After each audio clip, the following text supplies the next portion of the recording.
Bonjour à tous. Merci beaucoup d'être là. Je vais vous parler aujourd'hui du benchmark, l'exercice du benchmark et plus particulièrement comment est-ce qu'il peut être appliqué dans le contexte, entrepreneurial.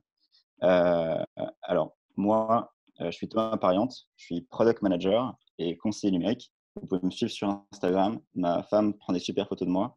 Voici mon email si vous avez des questions ou si vous voulez discuter, de trucs plus particuliers.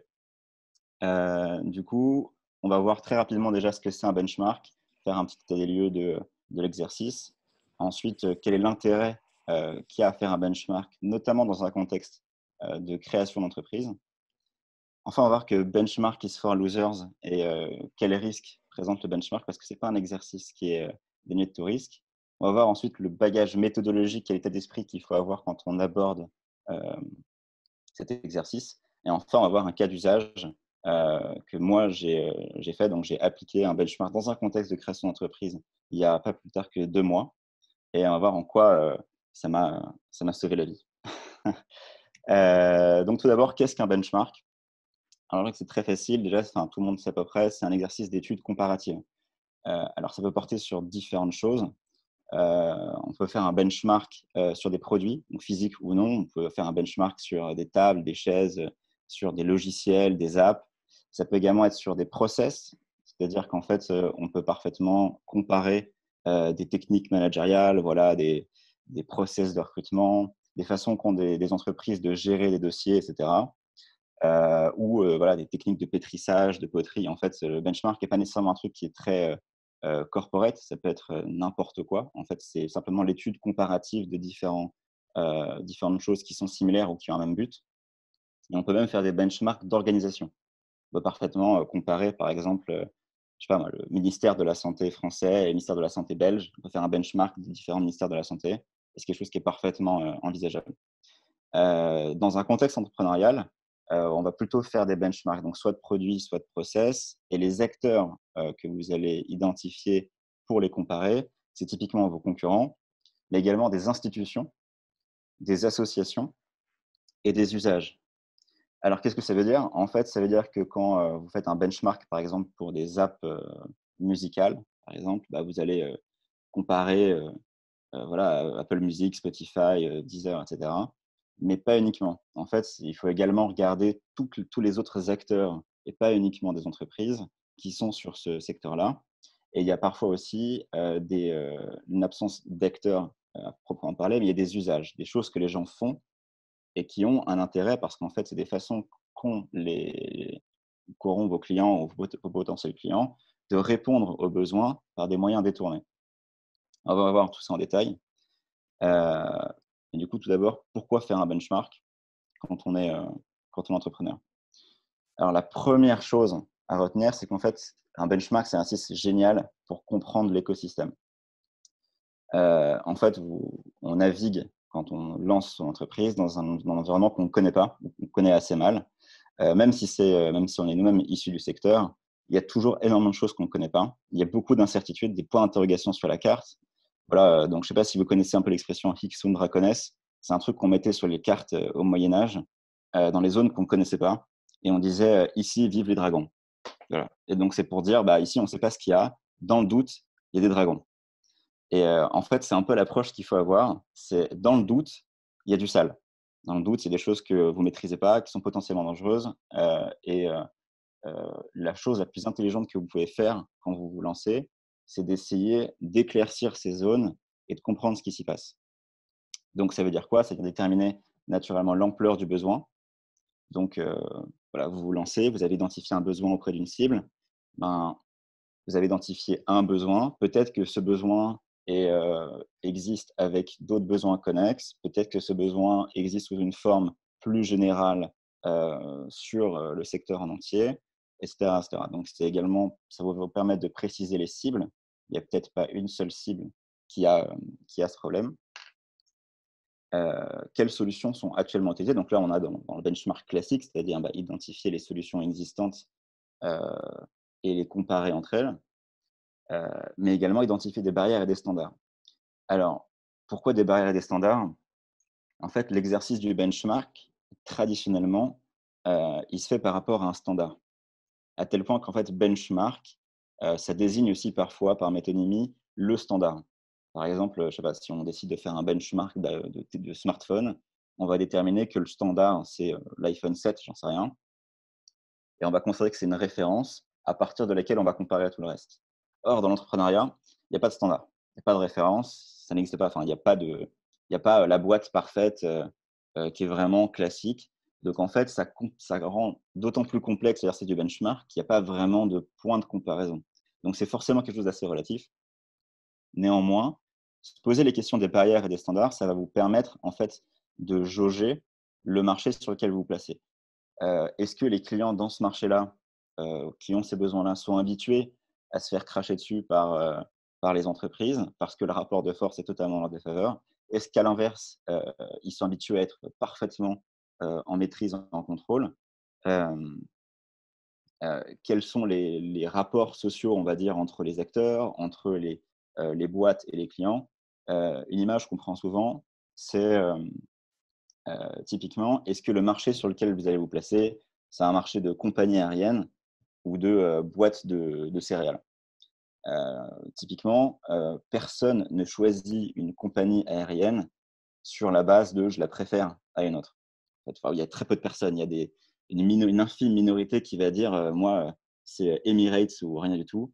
Hem, la plupart d'entre nous choisit, le ticket le moins cher, et si c'est, n'importe quoi, bah, ça fera l'affaire, en fait.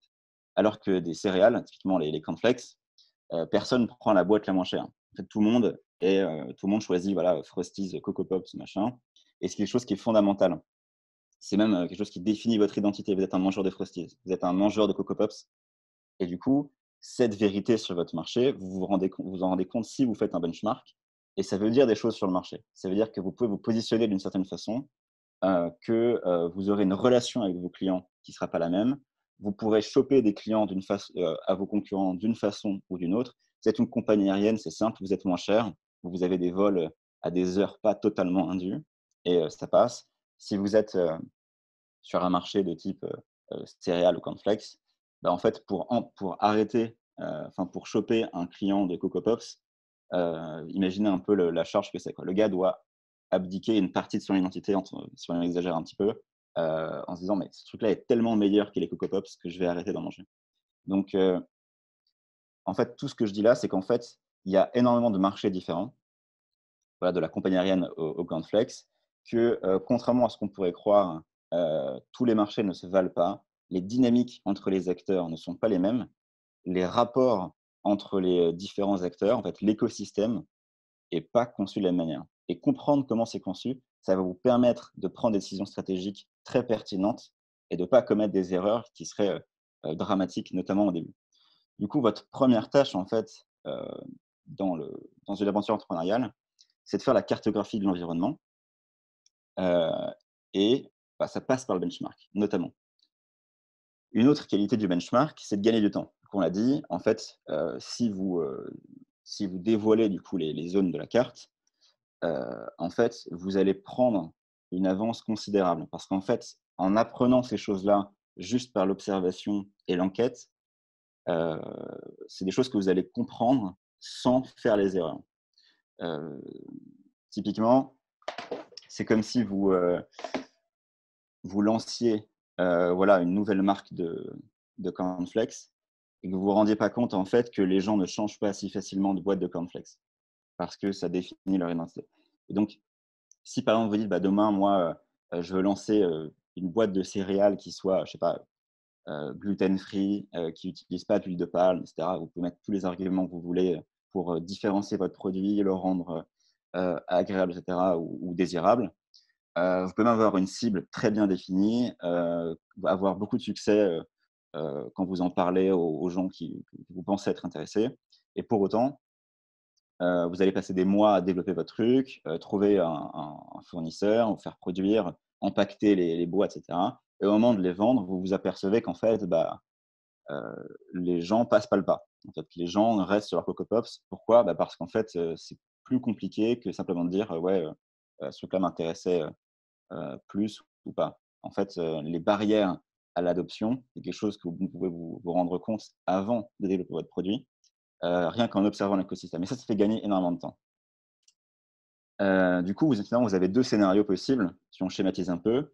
Vous passez un peu de temps à réaliser un benchmark, à enquêter pour obtenir des insights sur l'écosystème et bah, c'est du temps que vous passez à ne pas développer votre solution. En fait, voilà, nous, on l'a vu avec Nicolas, justement, quand on travaillait à Coup d'État, on a accompagné, des dizaines d'entrepreneurs ou de personnes qui se lançaient dans l'entrepreneuriat et quand on leur parlait de cet exercice-là, on avait toujours une réponse qui était: «Mais je vais perdre du temps, ça va me prendre un mois, et moi, je suis là, j'ai les compétences, je peux dev, je veux monter une équipe» et cetera et donc bah, c'est un trade-off. Mais le scénario 2, c'est qu'en fait, vous apprenez les mêmes choses, mais après 6 mois de développement et de trésorerie et de cash flow négatif. Du coup, là, tout de suite, ça met en perspective les trucs et pour tout vous dire, la première expérience, entrepreneuriale, qu'on a eue, avec Nicolas, dont il vous parlait tout à l'heure, on a littéralement commis cette erreur. En fait, c'est un truc qu'on a fait, on a perdu du temps et de l'argent pour comprendre des trucs qu'on aurait pu apprendre, sans développer, sans monter une équipe, sans dépenser, heu, des ressources quoi, notre temps et notre argent. Donc c'est vraiment crucial. Il y a un autre intérêt, plus ponctuel à l'exercice du benchmark, c'est, ce que j'appelle moi le pillage. En fait, faut pas avoir d'ego mal placé en entrepreneuriat. En fait, c'est déjà très, très dur de monter une boîte, de créer une proposition de valeur originale, de la marketer, de trouver les clients, de faire des transactions, d'avoir un cash flow positif, d'être en croissance, de recruter. C'est déjà énormément de travail. Alors en plus, il ne faut pas réinventer la roue sur tout ce que vous faites. Donc typiquement, il y a certaines tâches ou certains domaines pour lesquels il sera plus intéressant pour vous de directement piller ce qui se fait déjà à côté, plutôt que de réinventer. Un exemple, il y a une marque qui s'appelle Boosh, Boosh, et c'est une nana, qui est franco-marocaine, qui vend des babouches. Des babouches, qui sont produites enfin qui sont, en cuir véritable, brodées, à la main et cetera et quand elle s'est lancée, elle a très vite compris que, quand tu livrais les biens, il fallait mettre un petit mot, avec des petits bonbons ou des conneries comme ça dans le paquet, histoire de dire, enfin histoire de bâtir une relation avec le client. Et ben, au lieu de se poser la question, de se demander quelle était la façon la plus pertinente de faire ça, elle a regardé ce que Coup d'État faisait. Elle a littéralement, je ne sais pas comment elle a fait ça d'ailleurs, mais elle a chopé exactement le même design, de carton. Je crois qu'elle a identifié aussi là où enfin notre fournisseur pour nous fournir en petits cartons, spécifiques. Elle a juste appliqué la couleur de sa boîte. Elle a gardé exactement les mêmes effets, les trucs comme ça et elle a mis les messages. En fait, elle a juste littéralement copié ce qu'on a fait, et c'était la meilleure décision, en fait. Elle a dû passer 15 minutes à gérer ce truc-là, et en 15 minutes, elle avait débloqué ce truc dans sa boîte et donc typiquement, il valait mieux qu'elle passe que 15 minutes à faire ce truc-là, que ce soit fait avec un niveau d'exigence, qui était là et qui est satisfaisant, plutôt que d'essayer de se buter, 1 semaine à trouver le meilleur moyen de faire le packaging possible, le meilleur packaging possible, pour avoir ce niveau-là d'exigence. Donc typiquement, heu, quand vous vous lancez, vous avez déjà pas assez de ressources, pas assez de temps, pas assez d'argent pour mener convenablement, votre boîte. Alors, ne perdez pas de temps à réinventer la roue sur des détails. Donc typiquement, le benchmark, ça vous permet en fait de prendre connaissance des techniques qui sont déjà éprouvées chez d'autres. Ils ont déjà fait les conneries, ils ont à peu près abouti à quelque chose de convenable et en fait, ça vaut totalement le coup de le piller. En fin de compte, c'est du quick win. Il y a un arbitrage à faire entre ce qui est essentiel dans votre boîte et ce qui est accessoire et pour tout ce qui est accessoire, heu, optimisez votre temps. Optimisez votre temps et pas le résultat obtenu. Donc, tout ça, c'est les raisons pour lesquelles le benchmark est un super outil et comment ça peut vous servir. Maintenant, il y a un truc qu'on dit souvent, voilà, qu'on disait à Coup d'État et qu'on dit à The Family, c'est «benchmark is for losers». Alors comme toutes les phrases un peu péremptoires, elles cachent, différentes vérités et au-delà de la phrase, voilà, de l'accroche un peu, un peu putassière, il y a en fait derrière des choses réelles. Alors déjà parce que le benchmark, c'est un exercice qui est très difficile. Alors ça n'a pas l'air comme ça parce qu'on peut se dire, bah, en fait, je vais simplement regarder ce que font les concurrents, je vais regarder comment ils le font et j'aurai une idée de ce qui se passe autour de moi. Alors déjà, un truc, c'est qu'un benchmark mal exécuté, c'est quelque chose qui va potentiellement, vous envoyer dans le décor parce qu'en fait, le benchmark, c'est quelque chose qui va guider les décisions de votre boîte. En fait, ça va vous donner beaucoup d'informations sur votre environnement extérieur et si ces informations sont vraies, enfin sont fausses ou incomplètes ou moyennement fausses, moyennement vraies, bah, en fait, potentiellement, vous allez prendre des décisions stratégiques guidées par ça et donc vous envoyer dans des directions qui sont bonnes. Du coup, pour éviter les pièges, du benchmark, il y a, déjà une méthodologie à respecter. Alors c'est vraiment pas très compliqué, hein, mais c'est juste, c'est, quelques guidelines qu'on va voir ensemble. Mais au-delà du bagage méthodologique, il y a, un état d'esprit à avoir et cet état d'esprit, c'est un mélange entre le doute méthodique et la confiance en soi. Le doute méthodique pour être capable de voir à travers le bullshit, heu, des produits des autres et de ce que les autres vous disent et la confiance en soi parce que, faut pas non plus tomber dans le cliché du bon élève, qui pense qu'il est inférieur ou qui a un complexe par rapport, heu, aux professeurs, aux personnes qui sont déjà, enfin, qui ont des rapports d'autorité avec eux. Donc comme si vous vous lancez, vous avez pour l'instant rien, vous avez pas de boîte, vous avez pas de clients, forcément c'est assez facile de perdre confiance en soi par rapport à des boîtes qui sont déjà établies. Mais l'autre et l'opposé est aussi vrai, en fait. Il y a des gens qui et c'est plutôt une bonne chose d'ailleurs dans l'entrepreneuriat, qui ont une capacité à tordre la réalité autour d'eux et de se dire: «Mais non, mais je suis un beau gosse absolu, il y a aucune raison pour laquelle, je vais rater. Ils sont tous cons, je vais réussir». Du coup, il y a un équilibre entre les 2 et globalement, voilà, entre le doute méthodique pour filtrer le bullshit et une dose de confiance en soi. Et enfin, il y a un cap.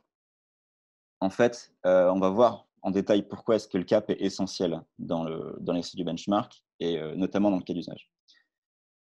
Alors, pourquoi est-ce que c'est un exercice difficile et quels sont les dangers de partir dans le décor, quand on réalise mal un benchmark? Le premier et le plus dangereux de tous, c'est le défocus. Quand vous êtes entrepreneur, heu, vous êtes assailli d'informations, de sollicitations dans tous les sens. Il y a plein de gens qui vous disent ce que vous devriez faire. «Ah, mais tu devrais, tenter tel truc, tu devrais essayer de vendre à telle nouvelle cible, dans telle nouvelle zone géographique, telle feature, tel machin, tu devrais rencontrer telle personne» et si en plus à ça, vous ajoutez des informations que vous allez chercher auprès de vos concurrents, le risque, c'est que, vous perdiez le focus sur ce qui fait le succès de votre boîte. Donc il y a quelque chose alors je donc aujourd'hui, c'est des notions qui sont assez connues, mais je me permets de les redéfinir rapidement. On appelle donc KPI, KPI, Key Performance Indicators, les indicateurs clés, du succès de votre entreprise. Typiquement, c'est, votre revenu, voilà, votre taux de rétention, donc le nombre de clients qui restent après, un certain nombre de temps, le taux de referral, donc combien de personnes, combien de clients vous amènent des nouveaux clients, et cetera. Donc vous avez en général dans une boîte 2-3 KPI max. L'idée, c'est de garder ces mesures, avec un nombre le plus petit possible parce que ça devient dur de suivre tout plein de chiffres et vous avez aussi des vanity metrics et donc vanity comme dans, la vanité, les choses qui ne servent à rien en fait, qui sont juste là pour booster votre ego. Typiquement, c'est le nombre de pages vues sur votre site. Le nombre de pages vues veut rien dire. Si vous avez beaucoup de pages sur votre site où il y a beaucoup de liens partout, les gens vont peut-être cliquer partout, voire enfin augmenter, démultiplier le nombre de pages vues et pour autant, ça ne veut pas dire que votre site marche bien. C'est également, par exemple, je sais pas, votre nombre de followers sur Insta. Ça ne garantit rien. Ce qui est intéressant, c'est combien de ventes vous faites, par exemple, grâce à Instagram. Ça, c'est une donnée intéressante. Hem, à moins que typiquement, vous vendiez votre image. Alors, si vous vendez votre image, effectivement, si vous êtes, instagrammeur, par exemple, le nombre de followers que vous avez, pour vous, c'est pas une vanity metric, c'est un KPI et donc le risque quand on fait un benchmark, c'est de perdre le focus sur ces KPI parce qu'en fait, votre attention à ce moment-là est portée sur les autres boîtes, sur ce que font les autres boîtes, sur ce qui est important ou ce qui semble être important pour les autres boîtes. Et en fait, il faut garder à l'esprit l'idée de la carte avec le dragon. En fait, vous ne savez pas pourquoi les produits des autres sont faits tels qu'ils sont faits. Vous ne savez pas quelles sont les raisons qui ont poussé vos concurrents ou les autres acteurs à, comment dire, à promouvoir tel aspect de leur boîte, à avoir tel discours commercial. Peut-être que c'est parce qu'ils ont eu une approche très rationnelle et ils ont regardé que ça marchait. Peut-être qu'ils n'en savent rien et qu'ils essaient des trucs. Peut-être qu'eux-mêmes, ils ont fait un benchmark et ils ont vu que les gens sur qui ils ont fait un benchmark, c'est ça aussi. Finalement, euh, le risque de perdre le focus sur sa boîte est assez grand. Ce qui fait qu'il faut garder, quand on fait un benchmark, le fait que la chose prioritaire, la seule chose qui est sûre, c'est ce que vous pouvez mesurer et c'est le succès de votre boîte. Donc, une fois que vous avez défini vos KPI, ne perdez pas ça de vue. Évidemment, si vous faites attention à ce que font les autres, vous risquez de copier leurs erreurs. Et au-delà de copier les erreurs, ce qui est déjà suffisamment grave, ce qui potentiellement peut flinguer votre boîte parce que vous perdez du temps, vous dépensez des ressources vers des choses qui ne mènent à rien, en fait, vous les copiez avec du retard. C'est-à-dire que si vous copiez votre concurrent, vous vous mettez simplement à niveau de ce qu'il fait. Et si c'est bien, pas mal. Mais en fait, si c'était déjà une erreur, en fait, vous avez passé du temps à copier une erreur que peut-être votre concurrent est déjà en train de défaire ou de préparer le coup d'après. Donc, en fait, vous gardez un coup de retard sur vos concurrents. On l'a vu, du coup, il y a les informations cachées. Vous ne savez pas quelles sont les raisons pour lesquelles les, vos concurrents ont fait ce qu'ils ont fait. Moi, j'appelle ça un peu le syndrome Instagram. En fait, vous comparez l'intérieur de votre boîte à l'extérieur de la boîte des autres. Et c'est comme si vous compariez le compte Instagram de votre collègue avec votre soirée du mardi soir. Du coup, voilà, donc là, typiquement, c'est morning miracle, miracle morning, morning routine, yoga breakfast au milieu à Bali. Euh, Ça, c'est la communication de vos concurrents. Ça n'est pas la réalité de vos concurrents. Une autre image que j'aime beaucoup, c'est celle du canard dans l'eau. C'est un truc qui est pas mal employé dans les SS2I. C'est un canard, quand vous le regardez depuis l'extérieur, il glisse voilà, majestueusement sur l'eau. Et quand vous regardez depuis sous l'eau ce que fait le canard, vous avez une série erratique de flap, flap, flap frénétique pour maintenir le canard euh, à la surface. Et beaucoup de boîtes fonctionnent comme ça. Beaucoup de boîtes, et on en a vu, où vous regardez la communication extérieure et c'est extrêmement maîtrisé. Vous avez l'impression que tout est parfait, que tout ce qu'ils font est extrêmement réfléchi. N'oubliez pas que voilà, on est tous des êtres humains, on est globalement tous des primates.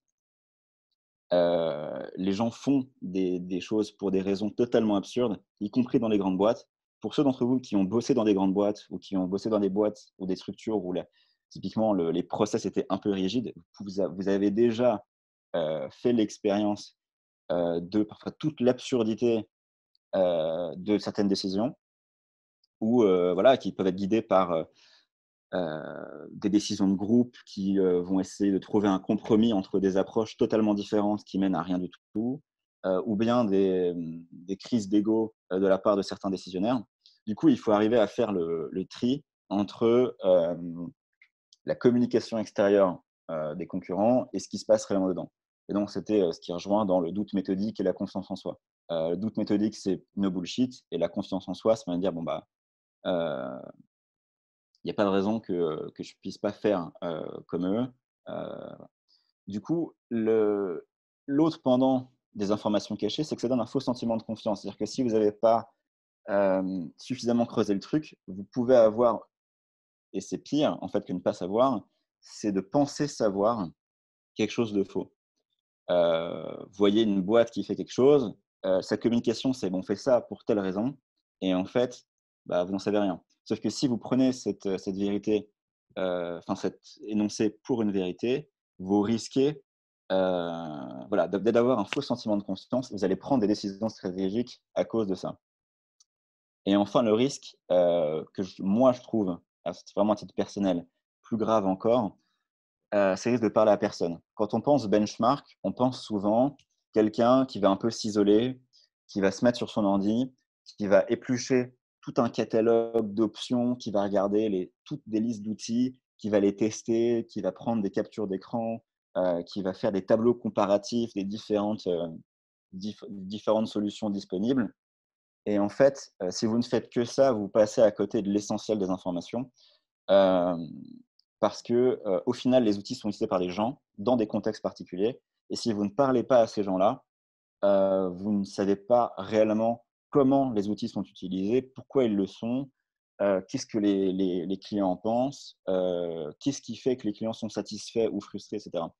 Et voilà, ça c'est aussi un syndrome un peu bon élève. On a été habitué à ça en France, à faire des exercices, hem pas nécessairement théorique, mais en fait, ouais, des abstractions intellectuelles, en fait. On va faire des abstractions intellectuelles, on va, s'isoler, pondre un super document, parler à personne et imaginer que la vérité a émané de cette, construction intellectuelle. Il y a beaucoup de choses qui vont émaner de très intéressantes, mais c'est nécessaire de croiser les informations. Du coup, comment est-ce qu'on évite tous ces pièges, que sont le défocus, les fausses informations, et la prise de retard, en fait, finalement? C'est par la méthodologie et l'état d'esprit. Alors donc on a dit tout à l'heure avoir un cap et je dis que c'était important et en fait, voilà pourquoi c'est important. Hem, on va prendre, l'exemple de, j'imagine, l'essentiel d'entre vous, c'est-à-dire, heu, le lancement d'un projet entrepreneurial. Parce qu'évidemment, si vous êtes déjà une entreprise bien établie et que vous faites un benchmark, c'est dans des contextes qui sont autres. C'est pour peut-être lancer un nouveau produit, peut-être vous lancer dans un nouveau pays et cetera et c'est des dynamiques légèrement différentes. Et donc avoir un cap, en fait, ça vous permet de ne pas vous perdre. Ça vous permet de garder à l'esprit quel objectif vous voulez, heu atteindre en utilisant cet outil qu'est le benchmark. Un benchmark, c'est pas un truc qui a un but en soi, c'est pas une fin en soi, c'est un outil qui vous permet d'atteindre quelque chose. Et quand vous vous lancez dans l'entrepreneuriat, votre premier but, votre priorité absolue, c'est de tester la viabilité économique de votre boîte. C'est-à-dire, la taille du marché, le modèle économique et la capacité que vous aurez à vous creuser une place sur ce marché. Heu, donc c'est en fait dedans, vous pouvez un peu ranger l'idée de, étude de marché. L'idée, c'est pas nécessairement de rentrer dans une étude de marché, que ferait, un cabinet de conseil. Vous êtes pas là pour ça. C'est simplement votre but, c'est à l'issue du benchmark, être capable de dire: «Mmh, est-ce que objectivement, il y a de l'argent à se faire et est-ce que je vais être capable de créer une offre sur ce marché-là, auprès d'une cible particulière, où, bah, mon modèle économique sera rentable?» C'est-à-dire que, bah, vous savez qu'à peu près, vos opérations vont vous coûter tant, vous allez vendre à peu près à tant,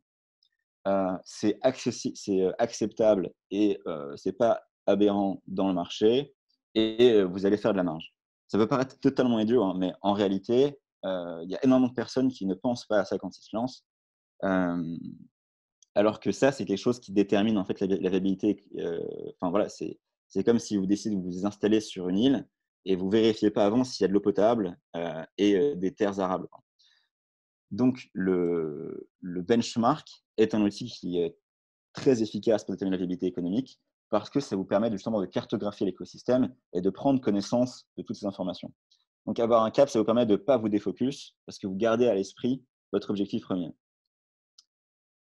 Enfin, pour moi, ce qui fait l'essentiel du corps du benchmark, parce que, et je ne veux pas insister sur la partie comparaison des outils, etc. Je pense que ça, vous savez, enfin, c'est vraiment pas très compliqué en fait. Vous faites des recherches Google sur quels sont les différents outils qui existent pour faire répondre aux besoins que vous avez identifiés. Et vous avez une foule d'outils, vous pouvez les tester, vous pouvez faire des périodes d'essai. Enfin, il y a un million de façons de faire ça. Et globalement, j'apporterai pas grand-chose en vous donnant des méthodes de faire ça, en fait. C'est juste, bah, vous testez les outils, vous regardez qu'est-ce qu'ils permettent de faire, vous listez les features et vous faites des hypothèses. Maintenant, ce qui va apporter la couche essentielle d'information à à cet exercice, c'est les entretiens. Thomas, Heu, je te coupe, ouais, il y a une question. bien sûr.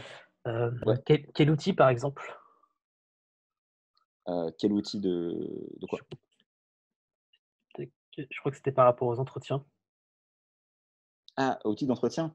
Non, il y a pas d'outil, spécial entretien. En fait, quand je parlais d'outils, c'est par exemple, prenons un exemple, si, demain je veux me lancer, voilà, dans les céréales, non, non, du coup, là, c'est un produit, physique, ça va OK, dans les céréales, je veux me lancer dans les céréales, je vais faire un benchmark, je vais au Franprix en bas, j'achète les boîtes de céréales, je teste, je regarde, quels sont les différents produits. Donc je vais voir qu'il y a des produits qui sont, à destination des enfants, qui sont à destination, des adultes, qui sont à destination des gens chelous, des gens qui mangent du flocon d'avoine. Il y a des gens qui vont manger, il y a des trucs qui sont à destination des nanas. Voilà, les spécial cas, c'est clairement marketé pour les femmes et cetera.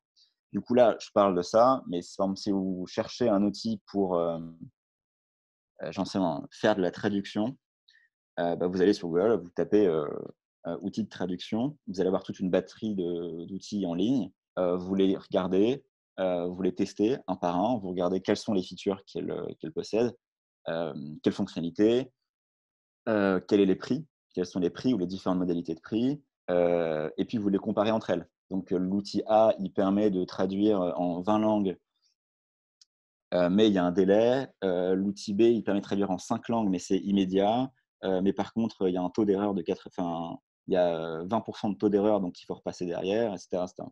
Donc ça, c'est, ce qu'on entend très souvent par benchmark. C'est quelque chose que tout le monde est capable de faire. C'est quelque chose que tout le monde a à l'esprit quand on pense au benchmark, mais c'est pas, à mon sens, faire ça, c'est faire, 30 du travail. Enfin, comment dire? C'est faire 50 du travail en temps consacré, mais c'est récolter que 30 de la valeur. Voilà, c'est comme si vous faisiez, des crêpes, et vous mettiez pas d'œufs, en fait. Ça va faire des mofletas pour ceux qui connaissent, mais c'est quand même inférieur. Du coup, pardon pour cette analogie, un peu malheureuse, mais du coup, ouais, dans le benchmark, en fait, ce qu'on pense traditionnellement, c'est ça. C'est: je vais tester tous les outils ou toutes les options qui existent sur le marché. Je vais faire un tableau comparatif, et je vais dire: voilà, je veux faire une solution de paiement en ligne. Stripe, ça permet de faire ça, ça et ça et c'est pricé à tant, et telle autre solution, permet de faire que ça et ça, mais c'est moins cher. On pense à ça, sauf que ça donne pas toutes les informations.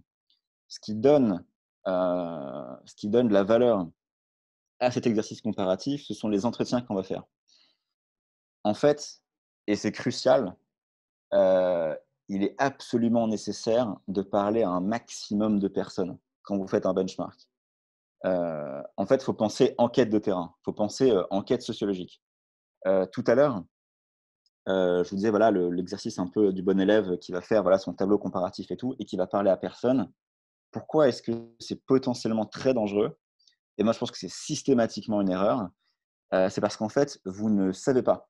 Vous ne savez pas, à moins d'être vous-même de façon extrêmement singulière, exactement dans la cible, heu, que vous voulez cibler, ou de connaître parfaitement déjà tout l'environnement dans lequel vous allez évoluer.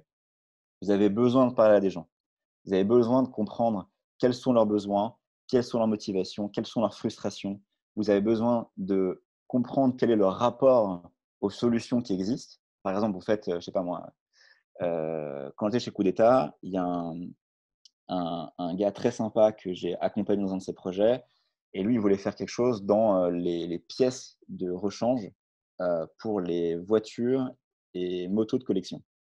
Alors moi, j'y connais rien du tout, j'ai même pas le permis, pour vous dire, voilà. Et donc j'avais une approche très, très agnostique sur le sujet. Voilà, j'accepte que je n'y connais rien et du coup, j'ai aucun a priori et je vais forcément chercher à valider, ce que j'entends. Lui, il s'était lancé directement, il avait lancé un site, où les gens pouvaient laisser des annonces, ce genre de choses.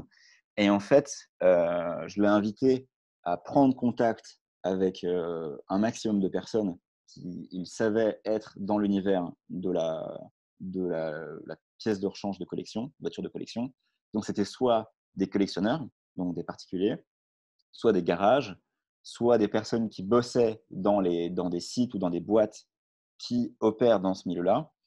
Et en parlant avec ces gens, il s'est aperçu en fait qu'il y avait que lui, l'usage qu'il faisait, parce que lui-même avait une moto de collection, était finalement assez minoritaire. Il y avait toute une foule d'autres usages, d'autres besoins, des gens qui se comportaient de façon très différente de lui, qui du coup utilisaient des outils différents, qui, quand ils utilisaient les mêmes outils ou les mêmes plateformes, par exemple, pour trouver les pièces, avaient des façons de chercher les pièces qui étaient très différentes, des critères personnels de valeur qui étaient différents.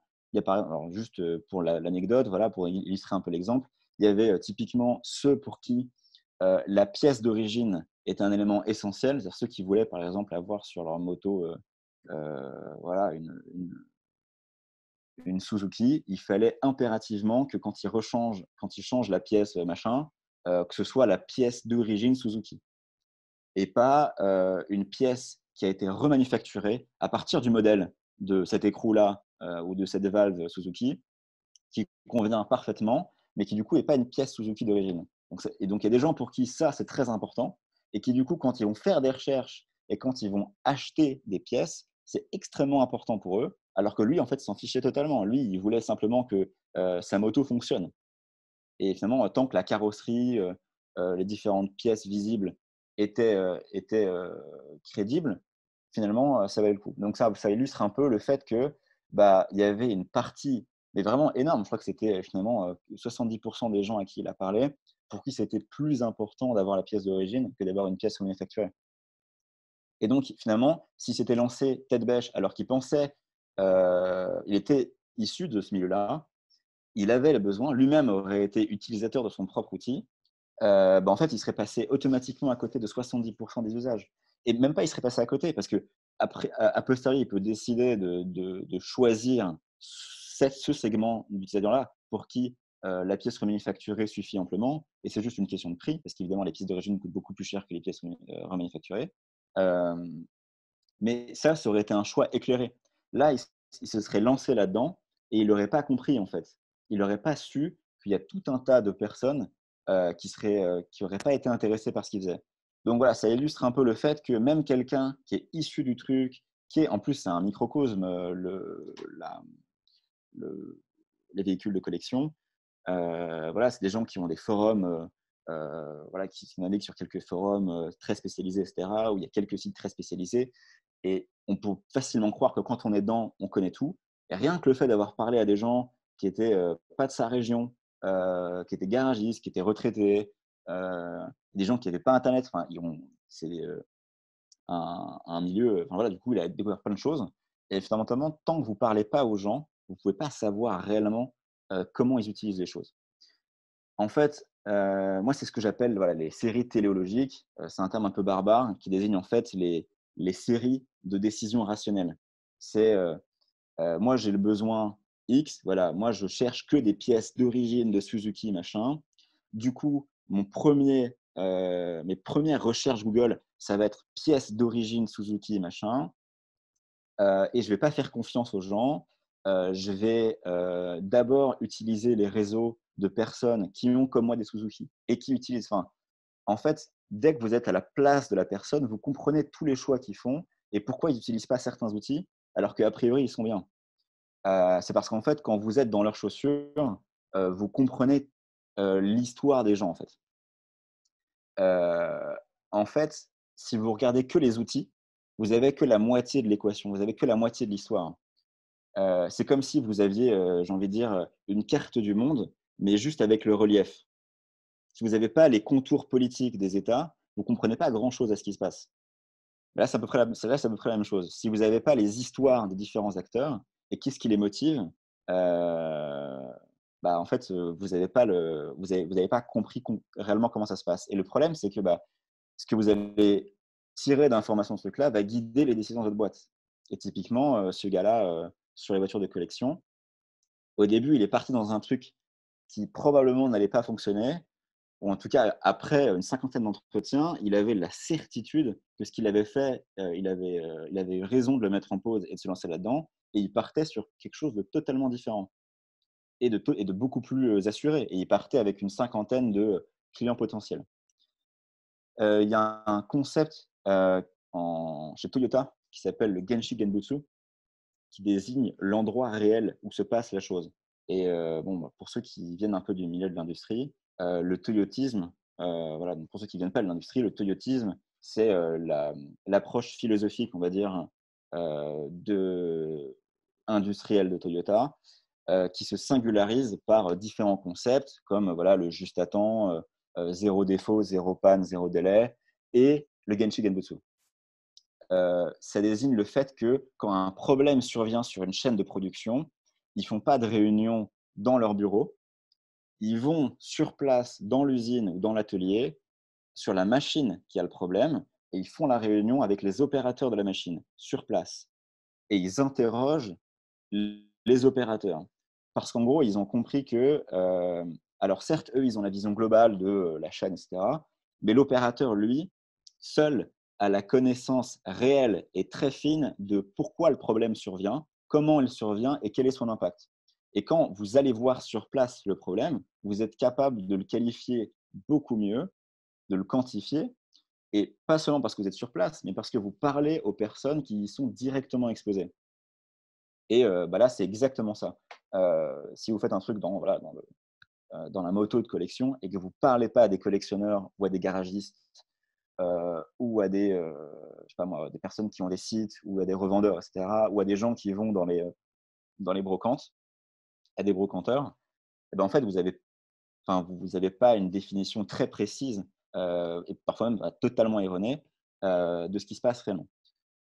Donc je ne peux pas insister suffisamment sur ce point. Il est absolument crucial de croiser les tests que vous avez faits en ligne sur les outils ou des produits que vous avez testés dans votre benchmark avec les témoignages des gens. Du coup, évidemment, ça ne veut pas dire qu'il faut faire que ça. Il faut évidemment tester les trucs. Néanmoins, il faut croiser. Voilà. En fait, il faut croiser les tests que vous avez faits avec les entretiens parce que c'est ce qui va vous permettre en fait de qualifier. Pourquoi est-ce que telle boîte a développé telle feature? En fait, vous allez le savoir uniquement parce que alors, pardon, je viens de voir la question. Un conseil pour aborder les acteurs de l'écosystème. Alors, pour aborder les acteurs de l'écosystème, il y a plusieurs façons. En fait, soit vous les contactez de but en blanc, et moi je vais vous montrer un peu comment j'ai fait ça. Il faut vous attendre à vous prendre des portes dans le nez, à des gens qui clairement vont vous envoyer chier. C'est pas forcément nécessaire enfin, je suis pas dans une approche de mentir. Il ne faut pas dire que non, non, pas du tout, je veux pas du tout monter d'entreprise dans ce secteur, je ne tiens pas du tout à être votre concurrent d'ici 2 ans. En revanche, se dire que vous êtes intéressé par le domaine, vous posez des questions, c'est une très bonne façon. Vous serez surpris. En fait, il y a beaucoup de gens qui sont juste simplement ravis de parler de leur métier, de leur industrie. Euh, et même une trentaine de minutes, une vingtaine de minutes suffit parfois à avoir beaucoup d'informations. Un autre moyen, c'est par le biais des clients, en fait, ou des acteurs. Par exemple, si vous parlez on reprend le truc des motos de collection. Si vous identifiez autour de vous des gens qui ont des motos de collection, vous leur parlez et en fait, vous pouvez parfaitement leur demander bah, en fait, chez quel garagiste tu vas ou quel brocanteur tu vas ou sur quelle plateforme tu vas. Et alors, quand c'est des outils en ligne ou des grosses plateformes, c'est compliqué d'avoir un rapport, mais parfois, quand c'est surtout dans le B2B, typiquement, les gens ont des rapports humains avec leurs fournisseurs. Et du coup, vous pouvez parfaitement demander, je ne sais pas moi, vous voulez lancer un truc dans l'édition, n'importe quoi, vous pouvez parfaitement demander aux gens que vous connaissez qui ont déjà édité un livre ou édité un recueil ou je sais pas, un album photo par exemple, de vous mettre en relation avec leur éditeur ou avec des personnes avec qui ils ont travaillé ou s'ils se sont par exemple auto-édités, il y a forcément un imprimeur dans les choses. Et en fait, vous êtes introduit auprès de ces gens-là par le biais des clients. Ou bien le client que vous avez identifié va vous rediriger vers une personne qui elle-même va vous permettre de faire ça. Un autre exemple, il y avait un utilisateur de Coup d'État qui voulait développer un outil qui permettait d'envoyer un outil de messagerie à destination du personnel médical qui garantit l'anonymat et la sécurité des données médicales des patients d'un point de vue légal en France, mais qui ne permet pas, en fait, ce n'est pas une boîte mail, en fait. Ça va que dans un seul sens. Votre médecin vous envoie votre radio, par exemple, ou votre rapport d'analyse sanguin, et vous ne pouvez pas lui renvoyer des trucs derrière. C'est-à-dire que c'est que dans une seule direction. En revanche, il est sûr que si vous l'envoie comme ça, il ne risque pas d'être hacké, etc. Il a fait son truc, vu que c'est un dev, il a développé sa solution d'abord. Il avait littéralement 0 utilisateur, mais 0. Voilà. On est sur 0. On n'est pas sur 20, on est sur 0. Du coup, je l'ai enjoint à aller parler à du personnel médical dans sa ville. Donc ça, c'est très facile, hein. Vous allez dans les pharmacies, vous allez vous appeler ou vous allez voir des infirmières. Vous avez nécessairement un médecin traitant. Vous pouvez commencer par aller voir votre médecin traitant. Et puis, si vous vous présentez bien, si vous êtes sympa, et cetera, vous demandez systématiquement des recommandations. Systématiquement. Vous demandez 3 recommandations. «Ah, est-ce que vous avez des personnes, à qui je pourrais parler, qui pourraient m'éclairer davantage?» Puis si vous savez déjà que vous avez des personnes ou des catégories de personnes que vous avez du mal à contacter, demandez en priorité cela, quoi. Typiquement, si vous avez du mal à contacter, je sais pas moi, des chirurgiens, parce que vous n'en connaissez pas et que personne n'en connaît, demandez aux infirmiers, aux infirmières, aux aides-soignants que vous connaissez, s'ils connaissent, etc. etc. Donc, en fait, ça fonctionne. Vous ne pouvez pas dresser de liste avant de personnes à contacter et ensuite les contacter. Votre liste sera nécessairement pas très fournie parce que personne connaît 7000 personnes. Euh, vous ne devez pas avoir les 7000 personnes, hein. Mais en gros, bien souvent, au final, après tous ces exercices d'entretien, l'essentiel des personnes à qui vous avez parlé sont des personnes que vous ne connaissiez pas avant. C'est des personnes qui vous ont été recommandées par les petites personnes que vous connaissiez au départ. Vous pouvez aussi les rencontrer sur des forums, etc. N'hésitez pas à envoyer des emails aussi. En fait, vous n'avez rien à perdre. Vous envoyez des emails et au pire, les gens vous ignorent. Au mieux, ils vous insultent. Mais si vous insultent, vous pouvez répondre au moins. C'est-à-dire que les gens ont engagé la conversation. Du coup, vous avez littéralement rien à perdre. Euh, du coup, très important de croiser l'analyse comparative que vous avez faite avec les entretiens que vous faites aussi. Donc, ça va vous permettre évidemment de comprendre voilà, pourquoi les solutions sont conçues telles qu'elles le sont. Voilà, par exemple, si vous ne saviez pas que la pièce d'origine, c'était hyper important, vous allez tout de suite comprendre pourquoi ça devient une feature essentielle dans les sites de recherche de pièces détachées. Euh, et c'est le premier truc qu'il y a, quoi. C'est pièces d'origine ou remanufacturées. Comment elles sont perçues par les clients? C'est quelque chose qu'on peut pas savoir, ça. Mais par exemple, je ne sais pas, si vous n'êtes pas dev, vous ne pouvez pas savoir, par exemple, ce que pense un dev de Sublime Text versus Atom versus un autre éditeur, par exemple. Vous n'en savez rien, en fait. Vous pouvez juste juger le truc, mais en fait, quand vous parlez à des devs, ils vont vous dire je trouve que le truc consomme trop de RAM ou je trouve que le truc est plus personnalisable sur tel machin. Et en fait, ça, vous n'en savez rien. Vous ne savez pas quelles features sont intéressantes pour qui. Comment elles satisfont les clients, voilà, et comment elles frustrent les clients. Ça, c'est d'autant plus intéressant. Euh, euh, voilà, typiquement, si vous trouvez que des pièces, quand vous cherchez des pièces Suzuki, et que toutes les pièces d'origine sont en fait des faux, ou qu'il y a beaucoup de faux, ou de trucs qui ont été manufacturés à Taïwan et masqués ou grimés pour faire comme si c'était des pièces d'origine, ça va vous frustrer. Et donc, il y a des personnes qui se méfient de certains sites parce qu'ils considèrent que dessus, il y a des fraudeurs. À juste titre ou pas, en fait. Mais c'est juste la perception de ça, c'est vachement intéressant et ça vous permet de savoir à quoi faire attention. Du coup, j'ai donné pas mal d'exemples, mais un peu dans tous les sens. Voilà, les compagnies aériennes, les Frosties, les trucs comme ça. Là, on va voir un cas d'usage très précis qui, je pense, va vous donner, voilà, avec une seule trame, une histoire. C'est quelque chose que moi, j'ai fait. Comme ça, je vais pouvoir vous en parler plus en détail. Il y a 2 mois de ça, un peu plus maintenant. Donc, ma mission a pris fin chez Coup d'État. Et du coup, je me suis demandé si j'allais pas lancer un truc. Parce qu'en fait, vers la fin ou à un moment chez Coup d'État, je ne sais pas si vous connaissez Coup d'État, mais en tout cas, on produit beaucoup de contenu vidéo. Et quand vous produisez du contenu vidéo, il y a un truc qui est maintenant un standard absolu, c'est l'impératif de sous-titrer les vidéos. Vous devez sous-titrer les vidéos. C'est notamment pour les réseaux sociaux, en fait. Genre, c'est juste, personne ne regarde les vidéos avec le son sur les réseaux sociaux. C'est absolument vital. Pour ceux qui ont fait de l'édition vidéo, vous savez à quel point, en fait, c'est des gens qualifiés qui font ça. En fait, il faut savoir utiliser un éditeur, voilà, que ce soit Premiere, etc., ou Final Cut, machin.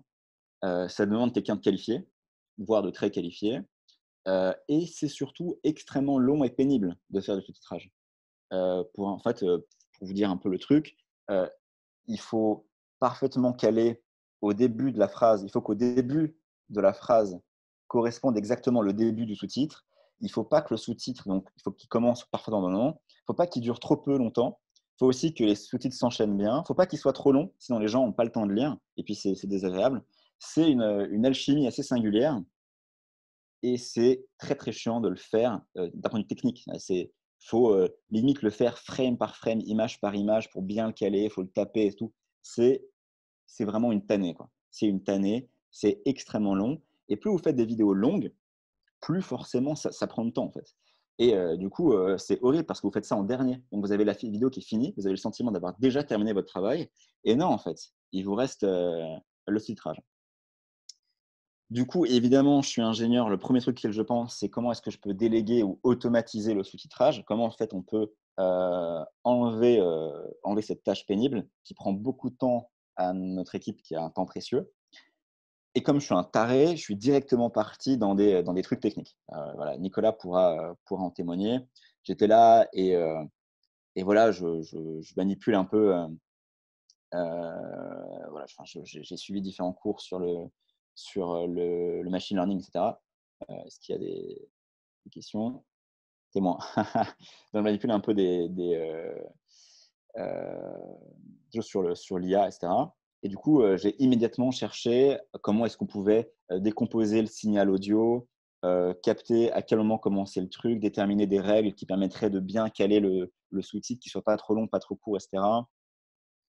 J'ai immédiatement pensé à une interface qui permettrait de parce que sur Final Cut, en plus, l'interface qui permet de faire des sous-titres est horrible, en fait. Vous n'avez pas, votre liste de sous-titres avec les timecodes et vous pouvez les modifier. Non, non, c'est, vous devez aller sur la frame et tout, enfin, c'est une peine et donc je me suis directement mis à imaginer des solutions. J'en ai évidemment parlé à Filzy et Filzy, m'a dit: «Mon petit, tu ne vas pas faire ça». Il est hors de question que je me lance dans ces conneries, comme ça, la fleur au fusil. Donc, tu vas respecter la méthodologie. Il y a un gardien du temple et ce gardien du temple, c'est Nicolas Filzy et donc, il m'a dit: «Ouais, ouais, tu as observé le problème, tu as, même calculé le temps qu'on perdait, à le faire, tu as calculé le coût que ça avait pour la boîte, tu as imaginé des solutions techniques, tu as les compétences, tu as même le temps pour faire ce truc-là. Mais c'est mort. C'est mort. Tu vas certainement pas te lancer dans le développement de ce truc-là. Tu vas appliquer la méthodologie qu'on connaît, tu vas faire ton benchmark, tu vas tester la viabilité économique de ton truc. Et si ça marche, tu vas commencer par le bootstrapper, mais il est certainement pas question de te lancer dans le développement et donc j'ai fait ça. Donc j'ai commencé par un benchmark produit. Donc j'ai regardé toutes les solutions de sous-titrage qui existaient. Heu donc tous les outils ou toutes les solutions qui existent. Et globalement, donc j'ai fait ce truc-là, on parle le tableau, le machin. Je peux vous mettre tout ce truc-là parce que c'est vraiment pénible à regarder, ce n'est vraiment pas intéressant de savoir quelles sont les sous-features pertinentes par truc. Globalement, ce qu'il faut retenir, c'est qu'il y a 3 grosses catégories de solutions qui existent pour le sous-titrage. Alors la première solution, c'est pas de solution, c'est je le fais moi-même. Voilà, les gens le font eux-mêmes. Ça, c'est un truc que les gens font. Rappelez-vous, au tout début de la présentation, je vous disais qu'il fallait regarder les concurrents, les assos, les institutions et les usages. Et là, typiquement, si vous lancez un type de sous-titrage, un de vos concurrents principaux, c'est pas machin ou machin, la boîte truc, c'est simplement les gens qui vont le faire eux-mêmes. Voilà. C'est comme si vous vouliez, je sais pas,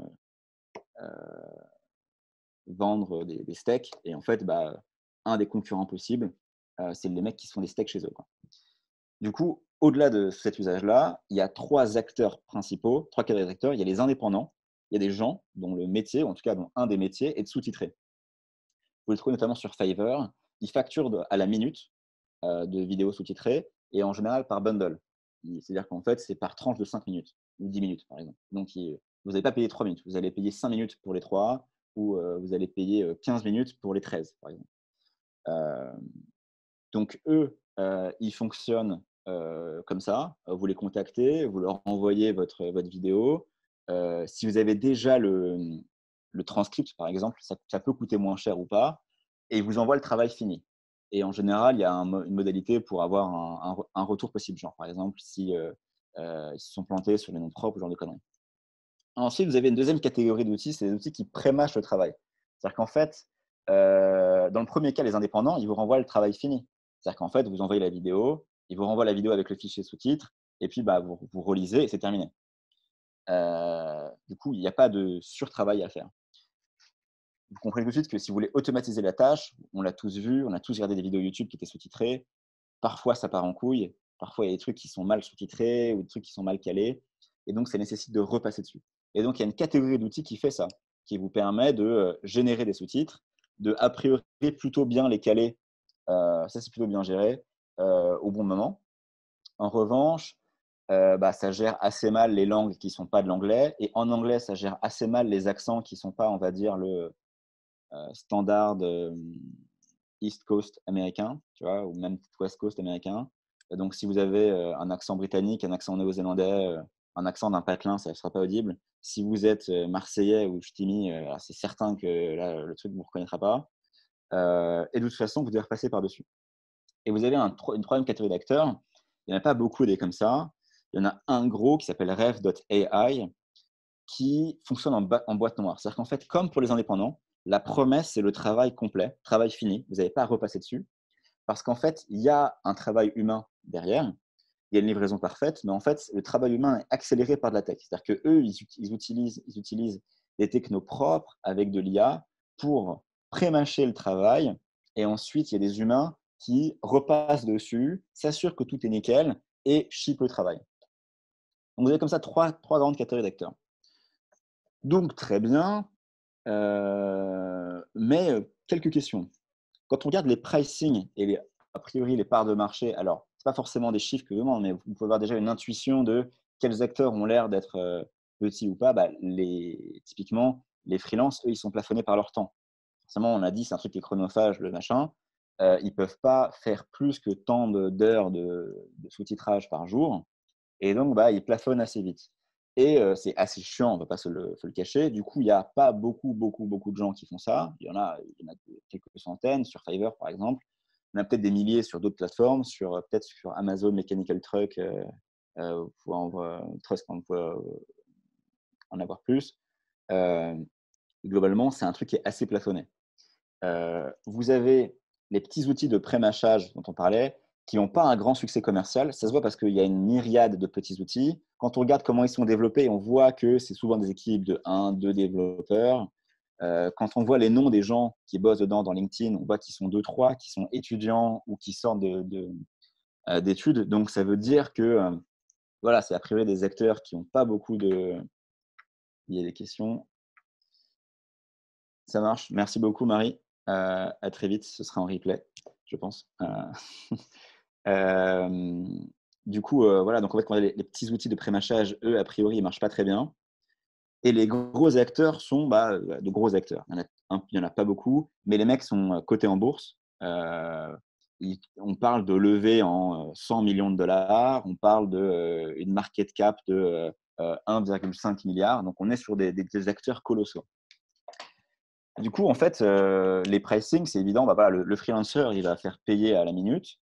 Les gros acteurs aussi. Les gros acteurs sont souvent sur des gammes de prix similaires aux freelances. En fait, ils se démarquent des freelances par leur marge. Vu qu'ils automatisent par de la tech, ils marchent plus parce qu'ils passent moins de temps à le faire. Et par aussi l'image de marque. Si vous faites appel à un gros acteur, a priori, les gars, c'est qu'ils travaillent bien, quoi. Alors, quand vous travaillez avec un freelance, notamment pour la première fois, vous ne savez pas, peut-être que le gars n'est pas fiable, peut-être que le gars est une buse en orthographe et c'est un calvaire, il faut tout reprendre derrière, etc., etc. Peut-être que le gars met du temps à vous relancer, peut-être que pour la première vidéo, ça allait bien, peut-être que pour la 5e vidéo, bah, le gars, en fait, va vous ghoster et bah, c'est terrible parce qu'en fait, vous comptiez sur ce mec-là. Bref, et les petits outils sont sensiblement moins chers, forcément, parce qu'ils demandent du travail humain par-dessus. C'est-à-dire que la promesse, c'est pas le sous-titre va arriver en étant parfait. Donc, ils sont moins chers. Et pour autant, ils marchent beaucoup moins bien. Donc déjà, il y a une question, tu vois. Comment ça se fait que ces outils qui sont, mais parfois 10 fois moins chers à la minute, parfois même, c'est pas des pré-minutes, parfois c'est des abonnements. Et du coup, il n'y a pas de question de minutes. Mais du coup, si vous faites un peu vos calculs, quelle est la production en nombre d'heures de vidéos d'une boîte de prod, d'un vidéaste, etc., vous vous y retrouvez à peu près, quoi. C'est à peu près le 10e du prix. Et donc, pourquoi en fait? Comment ça se fait que ce truc-là ne fonctionne pas? Du coup, j'en parle à Philzy et Philzy me dit: «Bah ouais, bah en fait, là maintenant, tu as connaissance des outils qui existent. Maintenant, il faut que tu parles à des gens, il faut que tu, ailles comprendre pourquoi en fait, comment les gens s'en servent».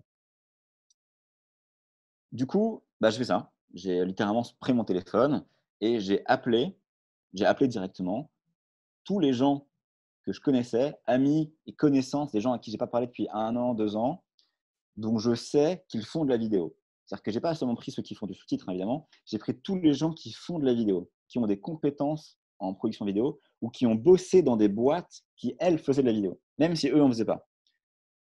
Du coup, ça prend un peu de temps, mais en fait, ça va permettre de faire, ce qu'on disait, en fait, c'est-à-dire de cartographier l'écosystème. Dans les gens à qui j'ai parlé, il y a des vidéastes, des gens qui font des vidéos, donc c'est leur métier. Ils tournent des clips pour des rappeurs, ils tournent des clips, ils tournent des shoots, de pub pour des marques, et cetera. Ou alors ils ont des chaînes YouTube, genre de conneries, enfin de conneries, genre de choses. Je suis un consommateur, assidu de YouTube, du coup, je ne crache pas dans la soupe. Des employés d'agences audiovisuelles, il y a des gens qui bossent dans des agences d'audiovisuel. Des employés de chaînes de télé. J'avais quelques contacts dans mon téléphone qui ont bossé dans la télé et bah, avoir leur opinion, c'était aussi très intéressant parce que, bah, vous allez voir que ces mecs-là ne fonctionnent pas du tout de la même manière et ont pas du tout les mêmes façons de penser. Des employés, des freelances dans des boîtes de prod. Du coup, la différence avec les agences audiovisuelles, c'est qu'une boîte de prod, par exemple, ça va être Combini. Là, si j'ai parlé à un mec de Combini, bah, le gars de Combini tient pas le même discours que, une agence de com. Alors que pour autant, une partie du métier de ce mec-là et du mec qui bosse à la vidéo dans l'agence de com, c'est de faire des contenus vidéo. La différence, c'est que la boîte de prod, elle a sa propre marque et l'agence audiovisuelle, elle travaille pour des clients. Euh, et j'ai même, alors du coup, on parlait de ça, alors je sais plus qui posait la question, mais je crois que c'est Anne-Sophie. Anne-Sophie nous demandait voilà, un conseil pour aborder les acteurs de l'écosystème. Et ben en fait, juste envoie des emails. T'envoies des emails et j'ai pu, échanger, alors là, seulement par email, avec un mec qui avait une boîte de sous-titrage et j'ai eu la chance par une connaissance qui, lui, connaissait, avait genre fait un projet une fois, en études, enfin pendant ses études, avec un mec qui a monté aussi une boîte de sous-titrage et lui, je l'ai eu au téléphone. Et du coup, d'où l'intérêt de systématiquement demander des recommandations. C'est-à-dire que j'ai pu parler à des dirigeants de boîtes qui ont des outils de sous-titrage. C'est-à-dire que j'ai pu parler littéralement à des gars qui auraient été mes concurrents si je m'étais lancé. Et les gars parlent très franchement de leur truc, quoi. Ils m'ont dit comment ils se lançaient. Alors, ils m'ont pas donné leurs chiffres, ils m'ont pas donné leur trésorerie, évidemment.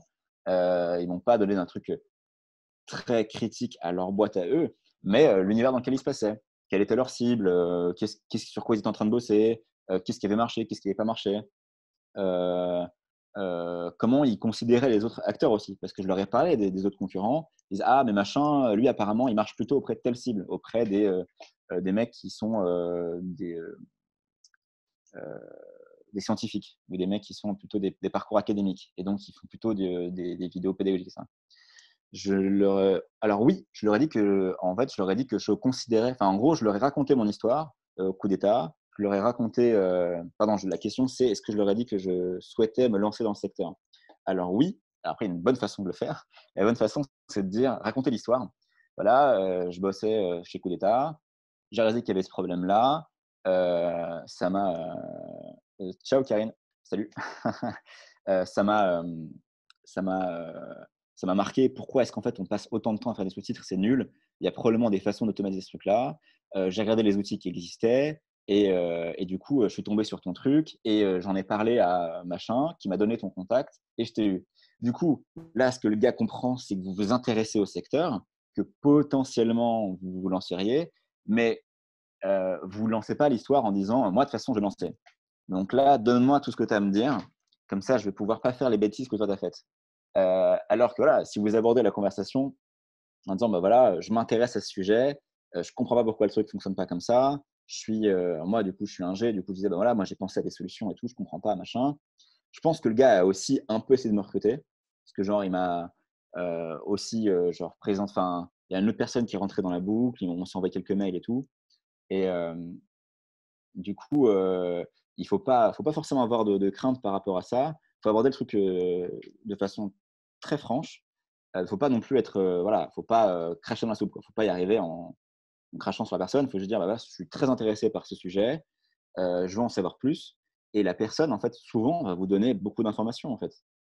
Parce que bon, en fait, il y a très peu de gens qui craignent que vous vous lanciez, et à juste titre, en fait. Se lancer, c'est dur. Heu, c'est un truc, je fais un aparté très court là-dessus.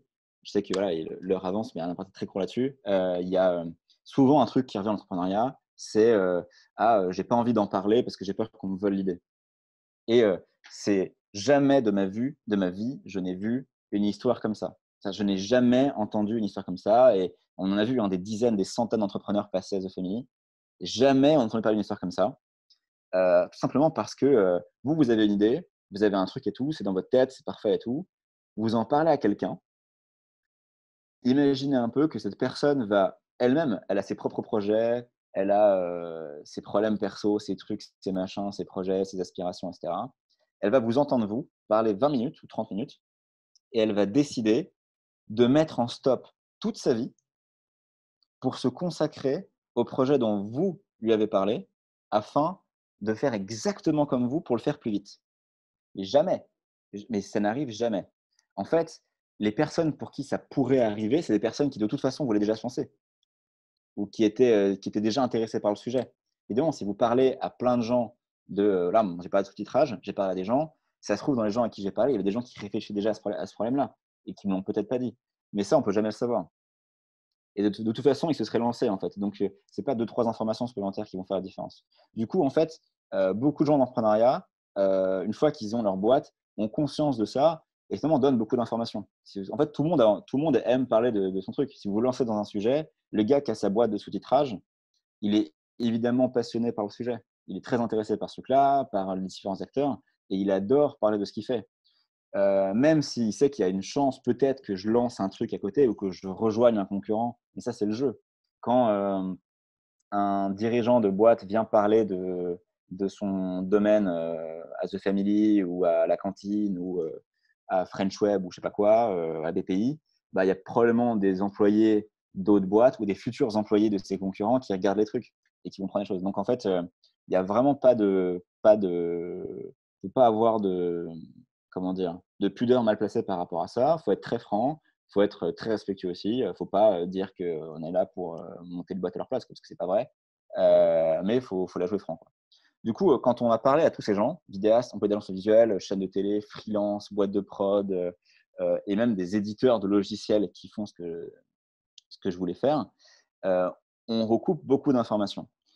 Maintenant, comment est-ce qu'on mène ces entretiens? Alors, je vais pas, je vais pas, vous faire un truc, alors à la minute 5 il faut faire ça et cetera, parce que ça, c'est quelque chose que vous comprendrez très, très vite. Chacun a son propre style de mener l'entretien. En fait, c'est plus une question d'état d'esprit, un entretien. L'état d'esprit, c'est vous êtes pas là pour juger, vous êtes là pour comprendre, et il y a une vraie différence. Quand vous jugez, vous avez déjà des vérités dans votre tête et vous voulez savoir si la personne se comporte bien ou pas. Quand vous voulez comprendre, vous n'avez aucune vérité dans votre tête, vous voulez juste comprendre l'environnement dans lequel la personne à qui vous parlez se trouve, quel besoin elle a, quelles sont ses motivations, frustrations, comment elle évolue auprès des acteurs, avec lesquels elle évolue, et du coup, qu'est-ce qui explique les choix qu'elle fait. Donc pour comprendre ça, donc ça, c'est exactement tout ce qu'on disait dans la première partie sur comprendre l'écosystème et la carte et tout. Pour faire ça, faut poser des questions ouvertes, le plus possible. Si vous posez des questions fermées qui répondent donc par oui ou par non, les gens vont répondre oui ou non, ou peut-être, ou machin, mais en fait, vous allez pas comprendre grand-chose. Parce que quand vous posez une question fermée, il y a souvent une hypothèse, il y a souvent un principe.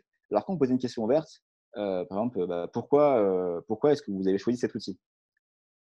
C'est une question qui va amener des éléments de réponse beaucoup plus intéressants que: «Est-ce que cet outil vous satisfait?» Donc, par exemple, plus simple, enfin, plus pertinent, comment cet outil vous satisfait? Plutôt que, est-ce que cet outil vous satisfait? En fait, ce qu'il faut, c'est amener l'interlocuteur à parler le plus possible. L'entretien idéal, c'est l'entretien où vous parlez presque pas et l'autre, la personne que vous interviewez, parle le plus possible.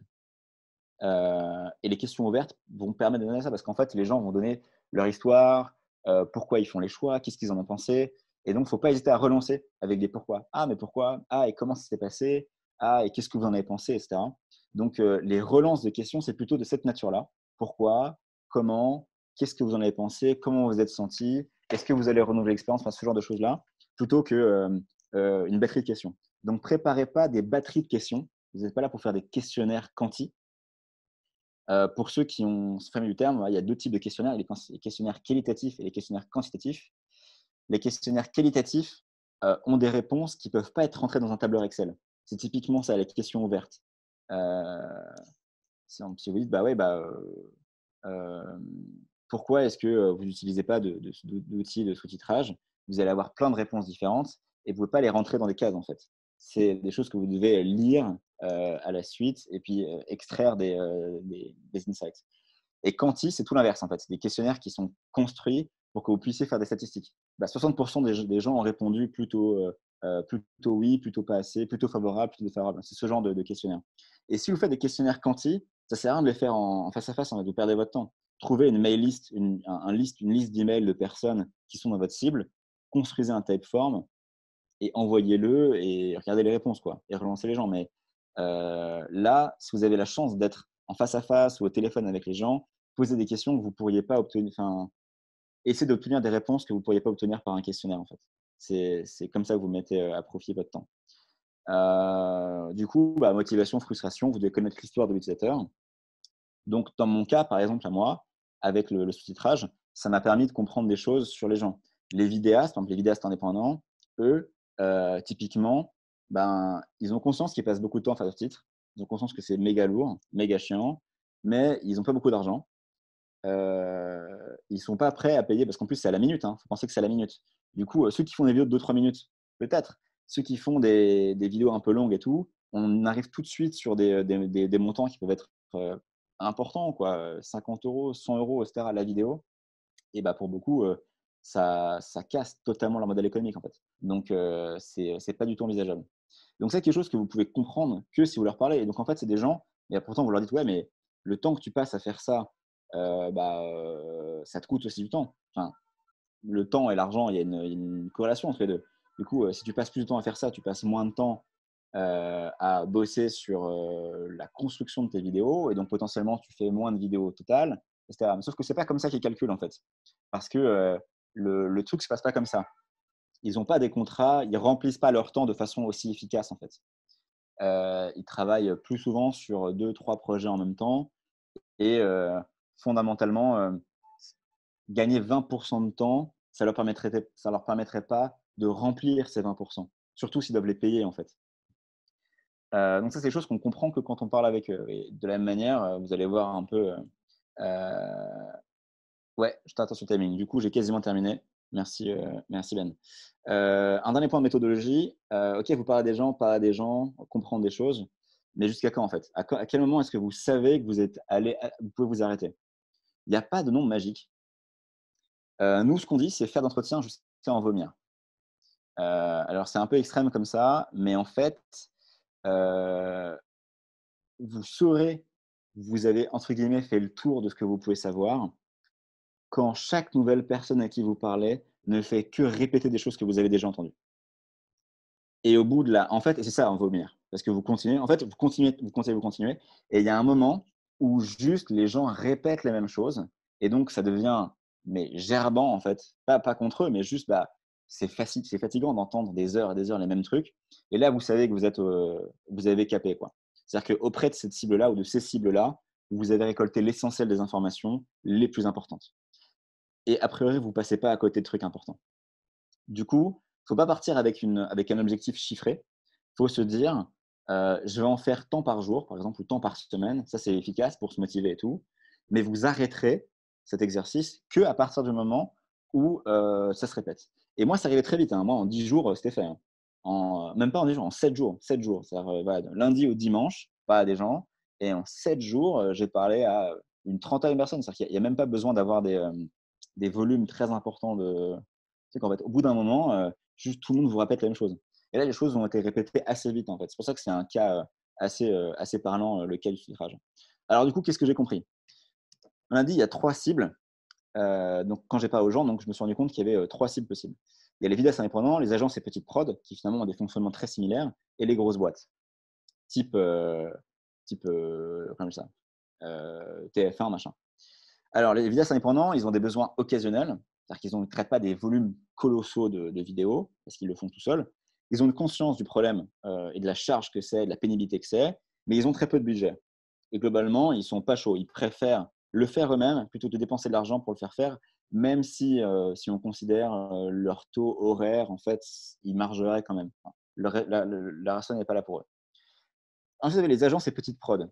Coup d'état, par exemple, c'est une petite prod. Il y a quelques personnes qui bossent à la création de vidéos. Ils ont besoin récurrent, ils traitent des volumes importants de vidéos, notamment par rapport au nombre de personnes qui bossent dedans. Ils ont aussi une conscience de la recharge, mais ils ont un prix seuil qui est assez bas. C'est-à-dire qu'en fait, euh, en gros, ils ne seraient pas prêts, pour la plupart, à faire appel à des freelances, typiquement. Parce que en fait, c'est déjà un métier assez dur. Faire de l'argent avec de la vidéo, c'est pas facile. Certains d'entre vous en connaissent ou le font, ils le savent. Et donc, ils n'ont pas nécessairement beaucoup d'argent à déployer pour ça. Et ils ont aussi une approche qui est, en fait, ils utilisent soit des freelances, soit soit ils le font eux-mêmes, comme pour les vidéastes indépendants. En fait, pour eux, au-delà du prix, il y a aussi le côté charge mentale. Et si de toute façon, ils doivent repasser sur le truc et les trucs et les machins, en fait, ils le font déjà. Enfin, ils préfèrent le faire quoi qu'il arrive. Donc, en fait, autant pas payer un outil pour vite fait accélérer un truc. C'est peut-être même pas particulièrement rationnel de leur part, mais en tout cas, c'est comme ça qu'ils le vivent.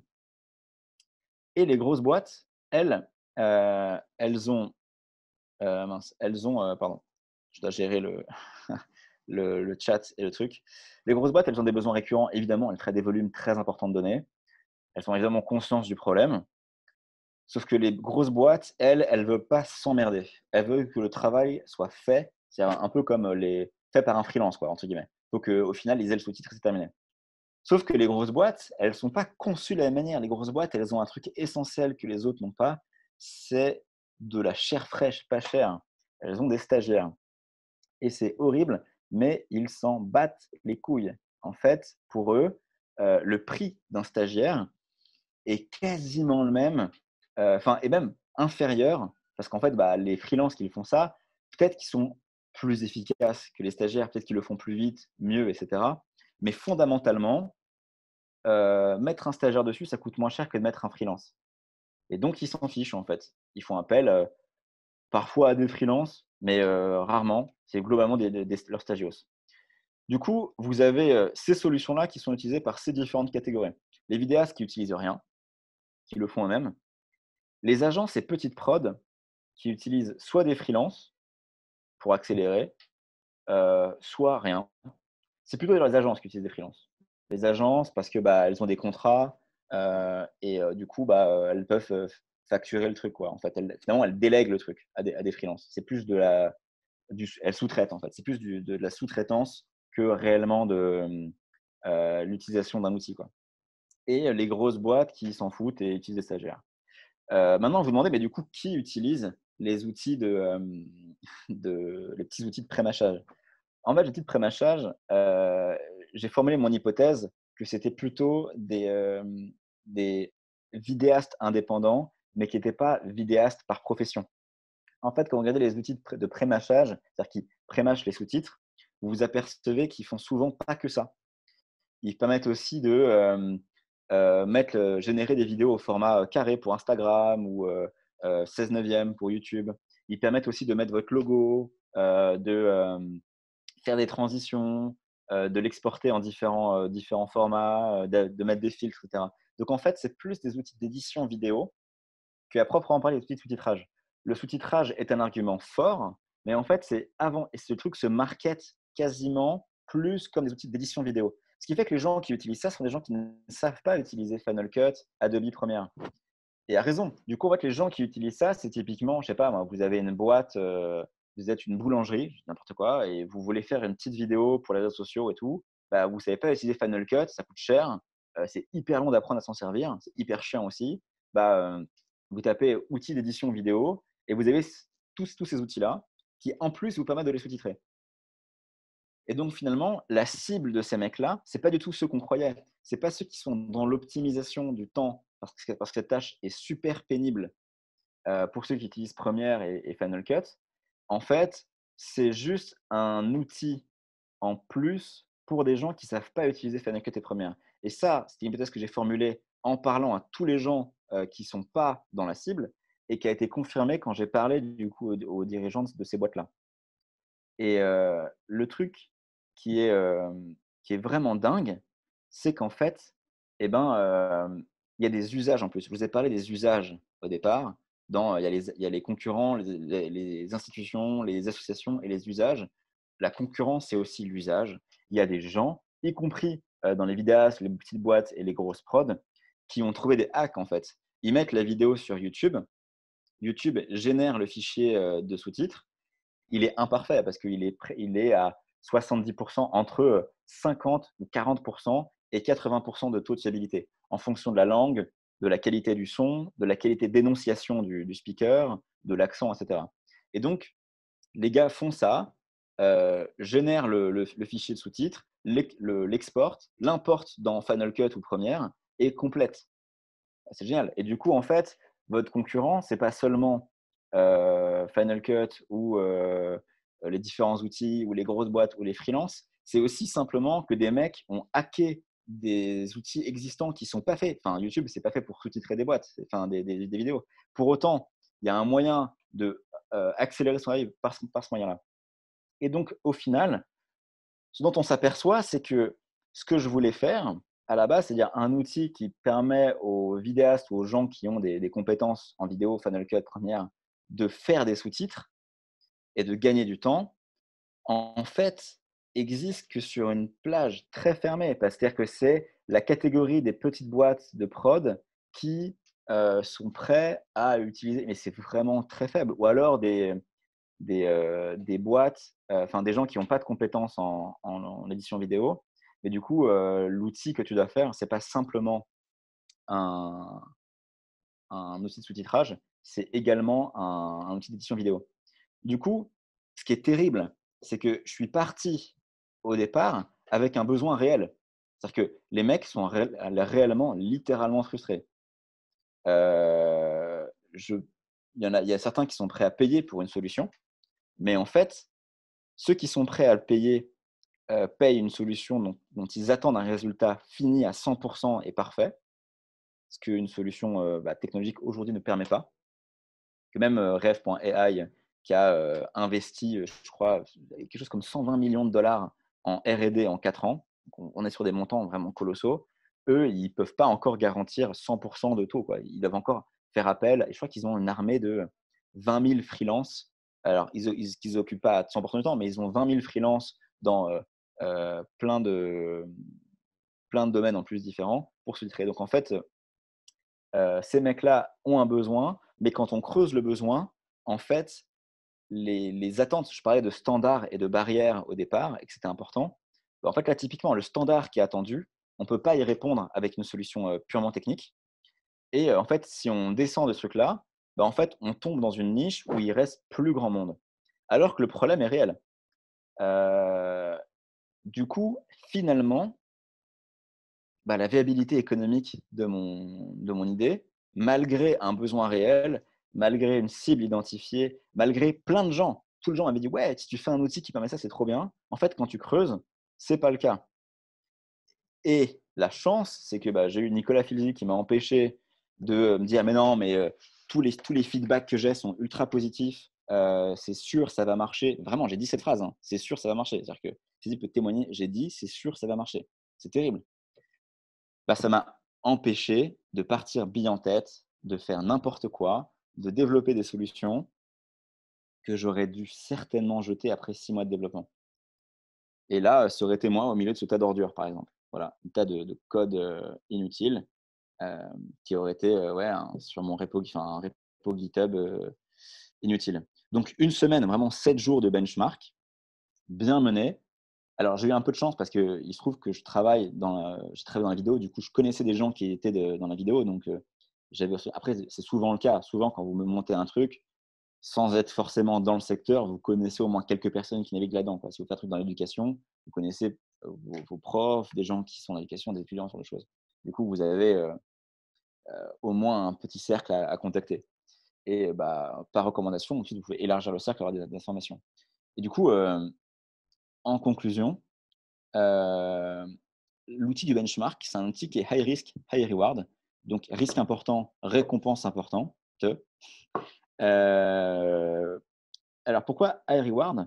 Parce qu'on l'a vu, ça permet vraiment de tester la validité d'un truc. Ça m'a économisé, 6 mois de travail. Vraiment, j'étais vraiment parti pour y aller, hein. J'y allais, quoi. C'est-à-dire que si Philzy m'avait pas dit, «Non, mais attends, tu es sûr? Ça vaut pas le coup de passer juste une semaine à faire un benchmark et à parler aux gens? Et ensuite, si ça correspond, tu bootstrap et petit à petit, tu montes ton truc, genre juste prends ton temps 5 minutes». Bah, je suis parti dans le décor.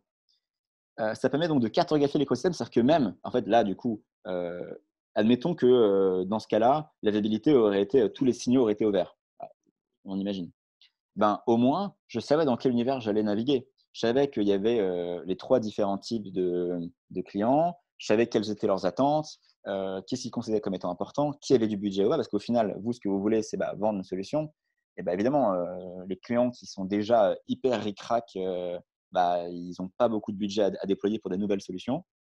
Et donc, vous savez à peu près vers qui vous tournez. Donc, avoir cartographié l'écosystème, c'est extrêmement précieux. Surtout si vous vous lancez, en fait, c'est ça. C'est-à-dire qu'au-delà de la viabilité, même si c'est oui, en fait, vous avez énormément beaucoup d'informations d'énorme qualité pour vous lancer et prendre les bonnes décisions stratégiques. Donc des décisions stratégiques. En même temps, c'est un exercice qui est super risqué, le benchmark. On l'a vu, en fait, on peut perdre le focus.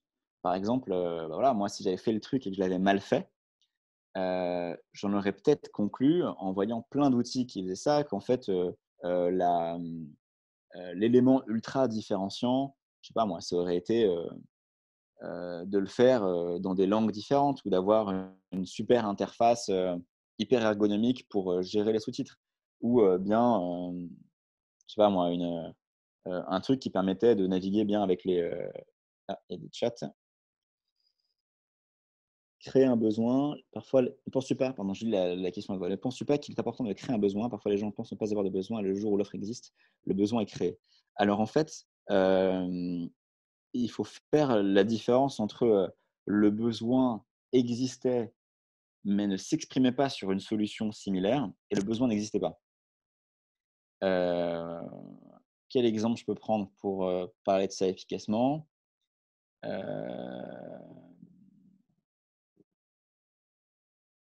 qu'est-ce qu'on peut dire?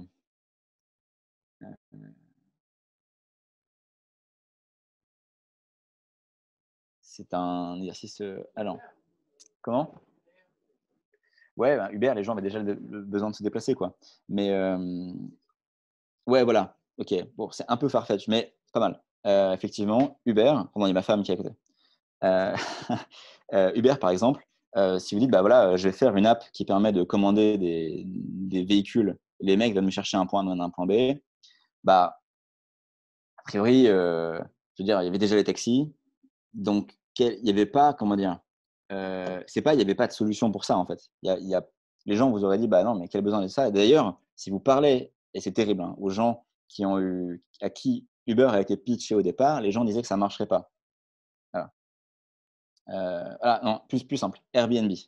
Airbnb, effectivement, Airbnb, c'est quand même un usage très spécifique et d'aller vivre chez des gens quand ils n'y sont pas.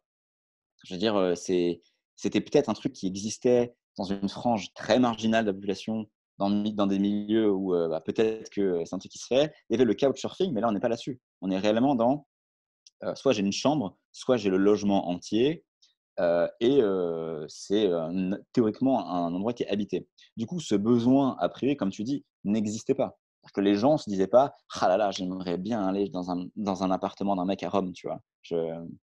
J'ai vraiment envie d'aller chez Flavio, quoi. Et en fait, tu as raison, ce besoin n'existait pas. En revanche, et c'est là la clé, il y avait déjà le besoin de trouver un logement quand tu te déplaces. Ce que le génie d'Airbnb, ouais, des chevaux plus rapides. Effectivement, c'est ça. Mais en fait, le truc, c'est que, alors attends, pardon Adrien, je finis ensuite je reviens à ta remarque. Hem, Airbnb, ça a mis 36 mois à décoller, parce que, en fait, de base, le truc est effectivement très dur à craquer. Hem, Et en fait, les gens, effectivement, n'avaient pas conscience, entre guillemets, qu'ils avaient envie d'aller vivre chez l'habitant. Mais en fait, ils avaient. En fait, si tu parles aux gens de l'industrie de l'hôtellerie, les gens, le message était déjà là, en fait. Et c'est en entrepreneuriat ce qu'on appelle un secret. Un secret en entrepreneuriat, c'est pas un truc que personne ne sait. C'est un truc que tout le monde sait, mais que personne ne comprend. En fait, c'est un truc que vous pouvez crier à tout le monde et que personne ne comprendra. Personne ne fera d'action particulière par rapport à ça. Par exemple, Airbnb, le secret, c'est en fait, l'expérience standardisée d'un hôtel, c'est vraiment horrible. Et les gens n'aiment pas ça. Tout le monde savait ça. Enfin, je veux dire, tous les hôtels savaient ça, que l'expérience standardisée, ou en tout cas, bon nombre d'acteurs de l'hôtellerie savaient que euh, enfin, je veux dire, vous regardez tous les films d'Hollywood qui se passent dans les hôtels, la plupart, voilà, Lost in Translation, ce truc-là, le truc de Sofia Coppola, là, ouais, j'ai oublié le nom, mais en gros, voilà, donc c'est toujours sur des hôtels où les gens sont blasés parce qu'ils sont dans des environnements qui sont ultra standardisés, euh, où en fait, ils vivent dans des environnements voilà, très standardisés, très cloîtrés, etc. Et il n'y a aucune différence entre je veux dire, Sofitel, on va dire là, le Sofitel de Marrakech, le Sofitel de Pékin, le Sofitel de Paris. Voilà.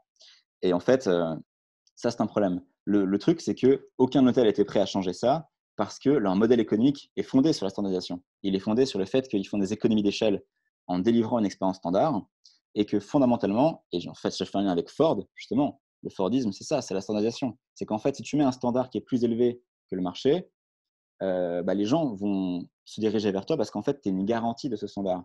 Le truc, c'est que quand tu passes à une autre étape dans ton industrie où tout est à ce même standard de qualité, et finalement, ça devient presque oppressant, en fait. Certes, il vaut mieux être dans un hôtel standard avec une expérience standard plutôt que dans une auberge où tu ne sais pas sur qui tu vas tomber, tu auras peut-être des puces de lit, enfin, je sais pas, voilà. Donc, une expérience standardisée, c'est rassurant. Mais de notre côté, voilà. Et en fait, Airbnb, ils n'ont pas créé le besoin. Le besoin était là. Ils l'ont juste compris. Et du coup, je ne sais pas si je réponds à ta question. Euh, et Adrien, du coup, tempé sur la phrase d'Henry Ford, s'il demandé aux gens ce qu'ils voulaient, ils me répondaient des choses plus rapides. Je suis d'accord, totalement, mais le truc, c'est que quand tu fais des entretiens, tu ne demandes pas aux gens ce qu'ils veulent. Justement, tu essaies surtout de comprendre ce qu'ils ne te disent pas. Tu essaies de comprendre les raisons qui les poussent à faire ce qu'ils font. Moi, typiquement, dans mon truc, les solutions que je pensais imaginer n'existaient pas exactement telles quelles, mais il y avait des choses qui s'en rapprochaient. Et bah, rien que de faire ça, tu vois, de comparer, pourquoi tu considères pas d'utiliser telle solution qui existe déjà, qui permet de faire à peu près ça, bah, en fait, tu as des réponses. Et ces réponses, elles sont censées. Euh, les, quand Henry Ford a fait la voiture, il n'a pas dit regardez, il y a déjà des charrettes en fait.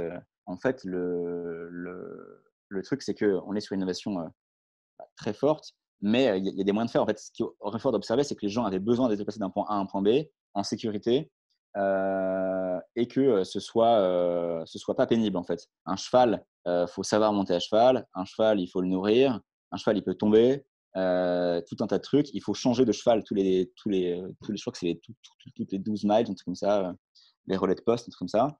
Euh, c'est méga chiant. Si tu es capable d'avoir un véhicule qui permet de transporter des trucs, où tu es bien installé, bah en fait, ouais, les gens se plaignaient déjà du fait que c'était relou, c'était dangereux, t'es pas bien installé, ça coûtait cher, ça demandait beaucoup d'entretien. En fait, toutes les informations qui allaient dans le sens d'un effort étaient déjà là.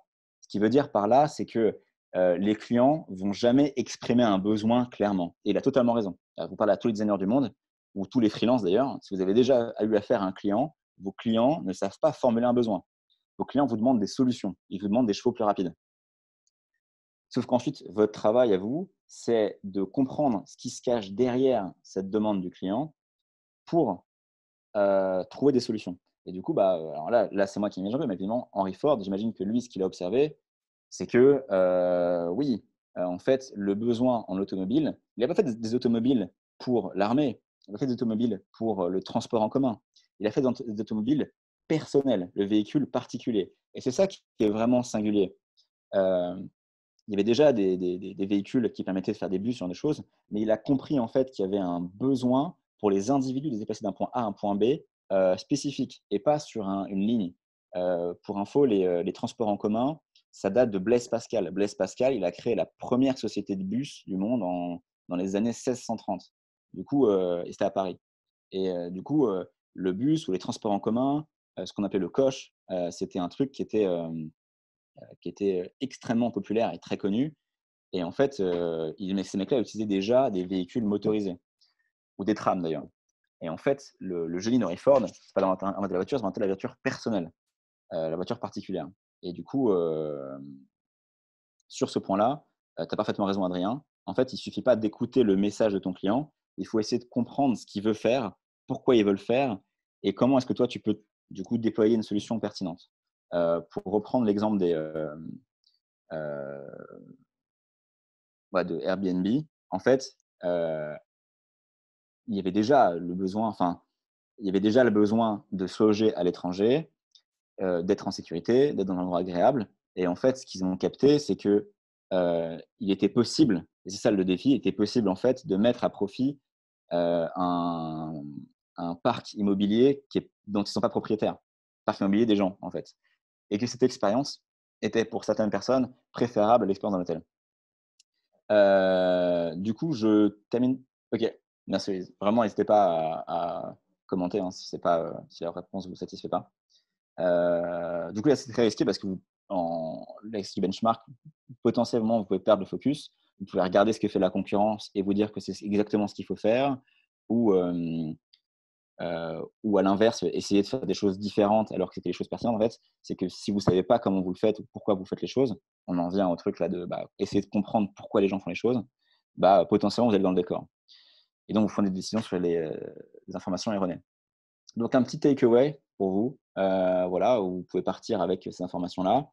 Le focus, voilà, le focus. Le focus quand vous êtes entrepreneur, c'est de tester la viabilité économique de ce que vous faites. Ça ne prend pas nécessairement beaucoup de temps. En revanche, c'est assez dur. Moi, j'ai abordé l'exercice en disant que j'étais persuadé que le truc allait fonctionner. Et j'ai été assez déçu, en fait, de voir que le truc ne marchait pas exactement comme j'imaginais et qu'en fait, il n'y avait pas de place. Je veux dire, les boîtes à qui j'ai parlé, euh, qui font des trucs similaires à ce que moi je voulais faire, qui étaient passés sur ce segment-là, généraient pas beaucoup d'argent. Elles existent depuis plusieurs années déjà. Hein. On n'est pas sur des trucs qui venaient de se lancer. Pour certains, ouais. Le hasard a fait que le jour où j'en ai parlé à Nicolas Filzi, il y a une boîte qui a fait la une de Product Hunt, enfin la front page de Product Hunt, qui est un truc qui fait des sous-titres. Et du coup, voilà, eux, ils sont encore là et ils n'ont pas non plus explosé en fait. Ça fait déjà plusieurs mois. Du coup, j'étais assez déçu. Et en fait, il faut être prêt à être déçu. C'est pas grave en fait. Il faut se dire qu'il vaut mieux perdre une semaine ou 2 semaines ou un mois d'enquête parce que parfois, moi j'ai eu la chance, j'ai eu beaucoup de réponses très pertinentes, très vite, qui ont permis de tuer l'idée.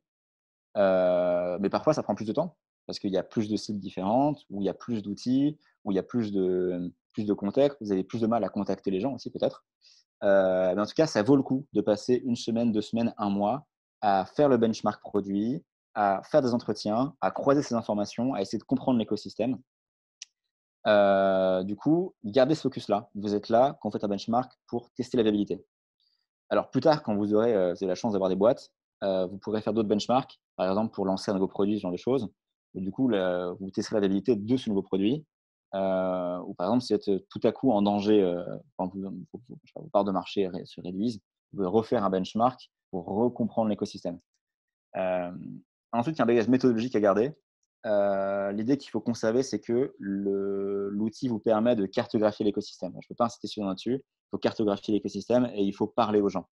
Voilà. Vous faites que la moitié du travail si vous faites que regarder les différents outils qui existent. Il faut impérativement parler aux personnes qui bossent dans les boîtes, qui sont clients des boîtes, qui ne sont pas clients des boîtes, voir les usages qu'elles ont. Franchement, le coût des sous-titres YouTube, genre, mais ça m'a scié, quoi. J'étais là, mais oui, en fait, pourquoi j'y ai pas pensé? Effectivement, tu mets le truc dans YouTube, tu génères le sous-titre, tu l'as, et en fait, c'est pas parfait, mais franchement, ça te prémâche le travail. Et fondamentalement, il y en a qui le font, il y en a qui le font pas parce qu'en fait, ils considèrent que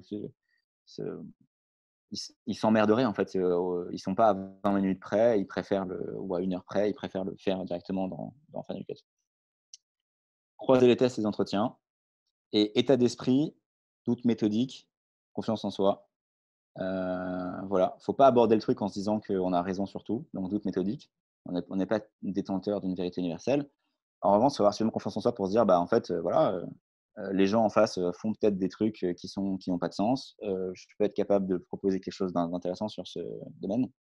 Un truc dont j'ai pas parlé, mais c'est mon dernier point de la présentation, qui est en trame de fond, c'est l'empathie.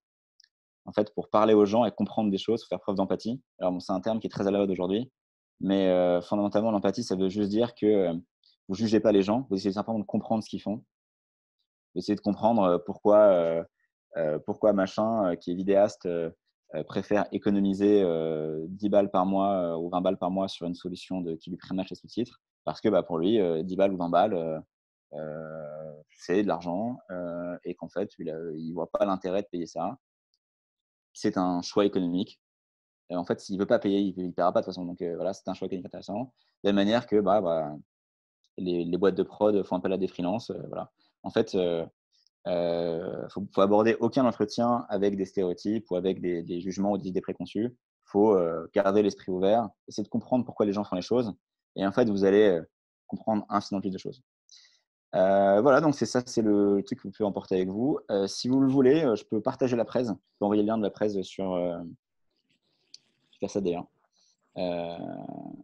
Hop, merci Je pense beaucoup. que, Je sais je pas pense comment que ça Thomas? Ben marche la pour les. partagera aussi, Ouais, je Thomas. pense que je vais la partager. Thomas, en fait, j'ai reçu 2 questions, moi. Je vais te les... Ouais. Première question, est-ce que tu demandes lors de tes entretiens le prix les prix des concurrents? Est-ce que tu fais un Heu, est-ce que tu fais un benchmark sur les prix de tes futures prestations ouais. et comment tu fixes les prix en tant qu'indépendant? Alors, les prix, il y a plusieurs choses. La plupart des trucs ont des pricing publics, globalement. Du coup, là, par exemple, sur le sous-titrage, le cas là, c'est que toutes les boîtes ont des pricing publics. Les freelances te disent combien ils prennent et tu as la liste. Tu vas sur Fiverr, tu as la liste et les tarifs sont très similaires. On est sur du, je crois, 1 € la minute, un truc comme ça, à peu près 1 $ la minute, à peu près. Ensuite, les boîtes sur leur site, il y a des pricing et, et en plus, parfois les pricing sont pas, sont plus complexes, quoi. Bah, il y a l'offre A, l'offre B, l'offre premium, machin. Il y a parfois des combinaisons entre un prix fixe et un prix variable. Genre, tu payes un abonnement de temps et ensuite tu as un forfait, tu payes pour tant d'heures de vidéo, tu vois, par exemple, ce genre de choses. C'est des informations qui sont disponibles en ligne.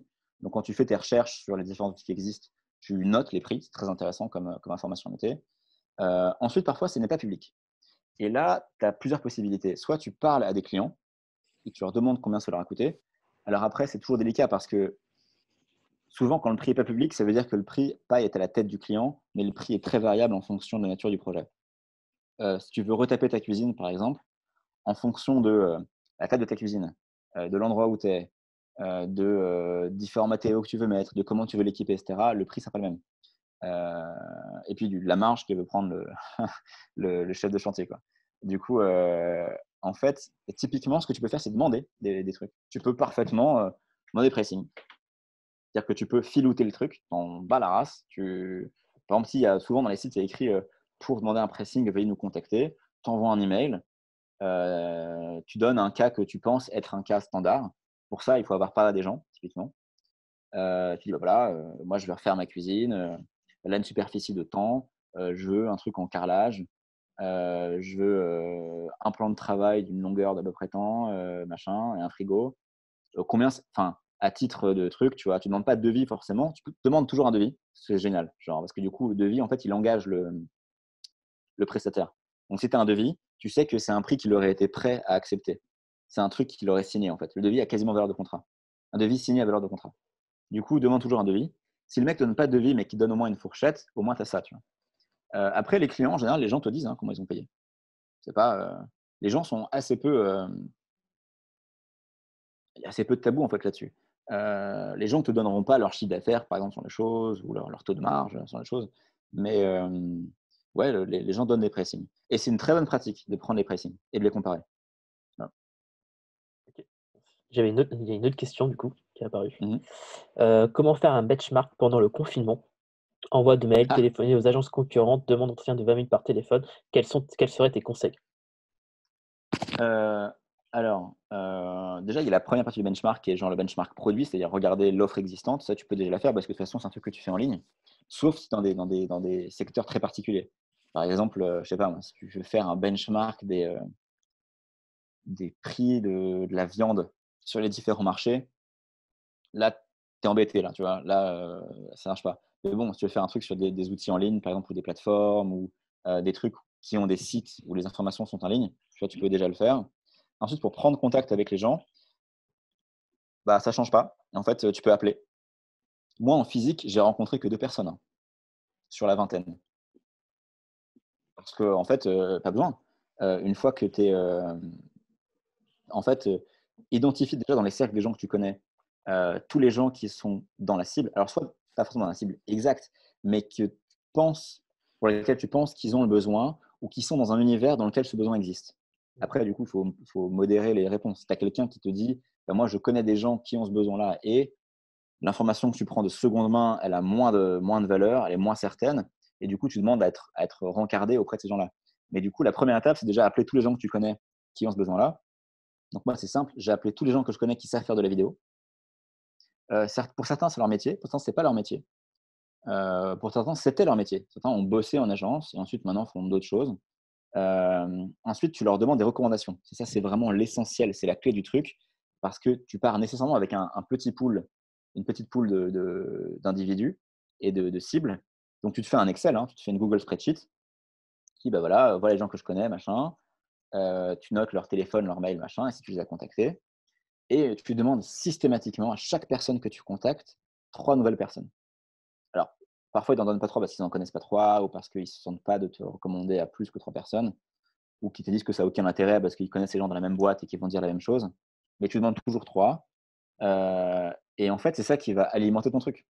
Tu as des gens qui vont te dire: «Non, franchement, je vois pas». Tu en as quelques-uns et sinon, tu as des gens qui vont dire: «Ouais, par là, machin» et en fait, c'est ça qui va créer la suite et c'est comme ça que tu vas, petit à petit, moi, le directeur enfin, le mec qui a créé une boîte de sous-titrage, c'est quelqu'un que je connaissais au 2e degré. C'est-à-dire que c'était une connaissance d'une connaissance, c'est même pas un ami, mais c'est une connaissance et le mec qui bossait chez Conbini, c'était, la connaissance qui m'a été recommandée par cette connaissance-là.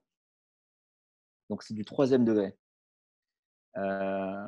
Et le mec qui bossait dans la télé, c'était un mec avec qui j'avais bossé, dans une boîte précédente. Je me rappelais que le mec avait bossé pour TF1, par exemple, et pour le groupe France Télévisions. Du coup, en fait, faut pas hésiter à relancer des gens, très longtemps. En fait, voilà, faut être très franc aussi. Faut pas la jouer: «Ouais, salut, comment ça va? Quoi de neuf?» machin, enfin, les politesses et tout, mais faut être très franc. En fait, je te parle parce que je m'intéresse à ce sujet-là et est-ce que tu as, 20 minutes, et puis ça peut glisser à 30, tu vois? Tu dis 20 et 20 c'est plus que 15, tu vois? Ça va et 20 si ça glisse à 30, c'est pas trop grave, tu vois? Et puis si en vrai ça s'est bien passé et que le mec a kiffé parler avec toi, tu peux toujours et que le gars a pas plus que 30 minutes, tu peux toujours reprogrammer un deuxième entretien. En fait, le plus important, c'est d'initier le contact et de demander à être alimenté en contact.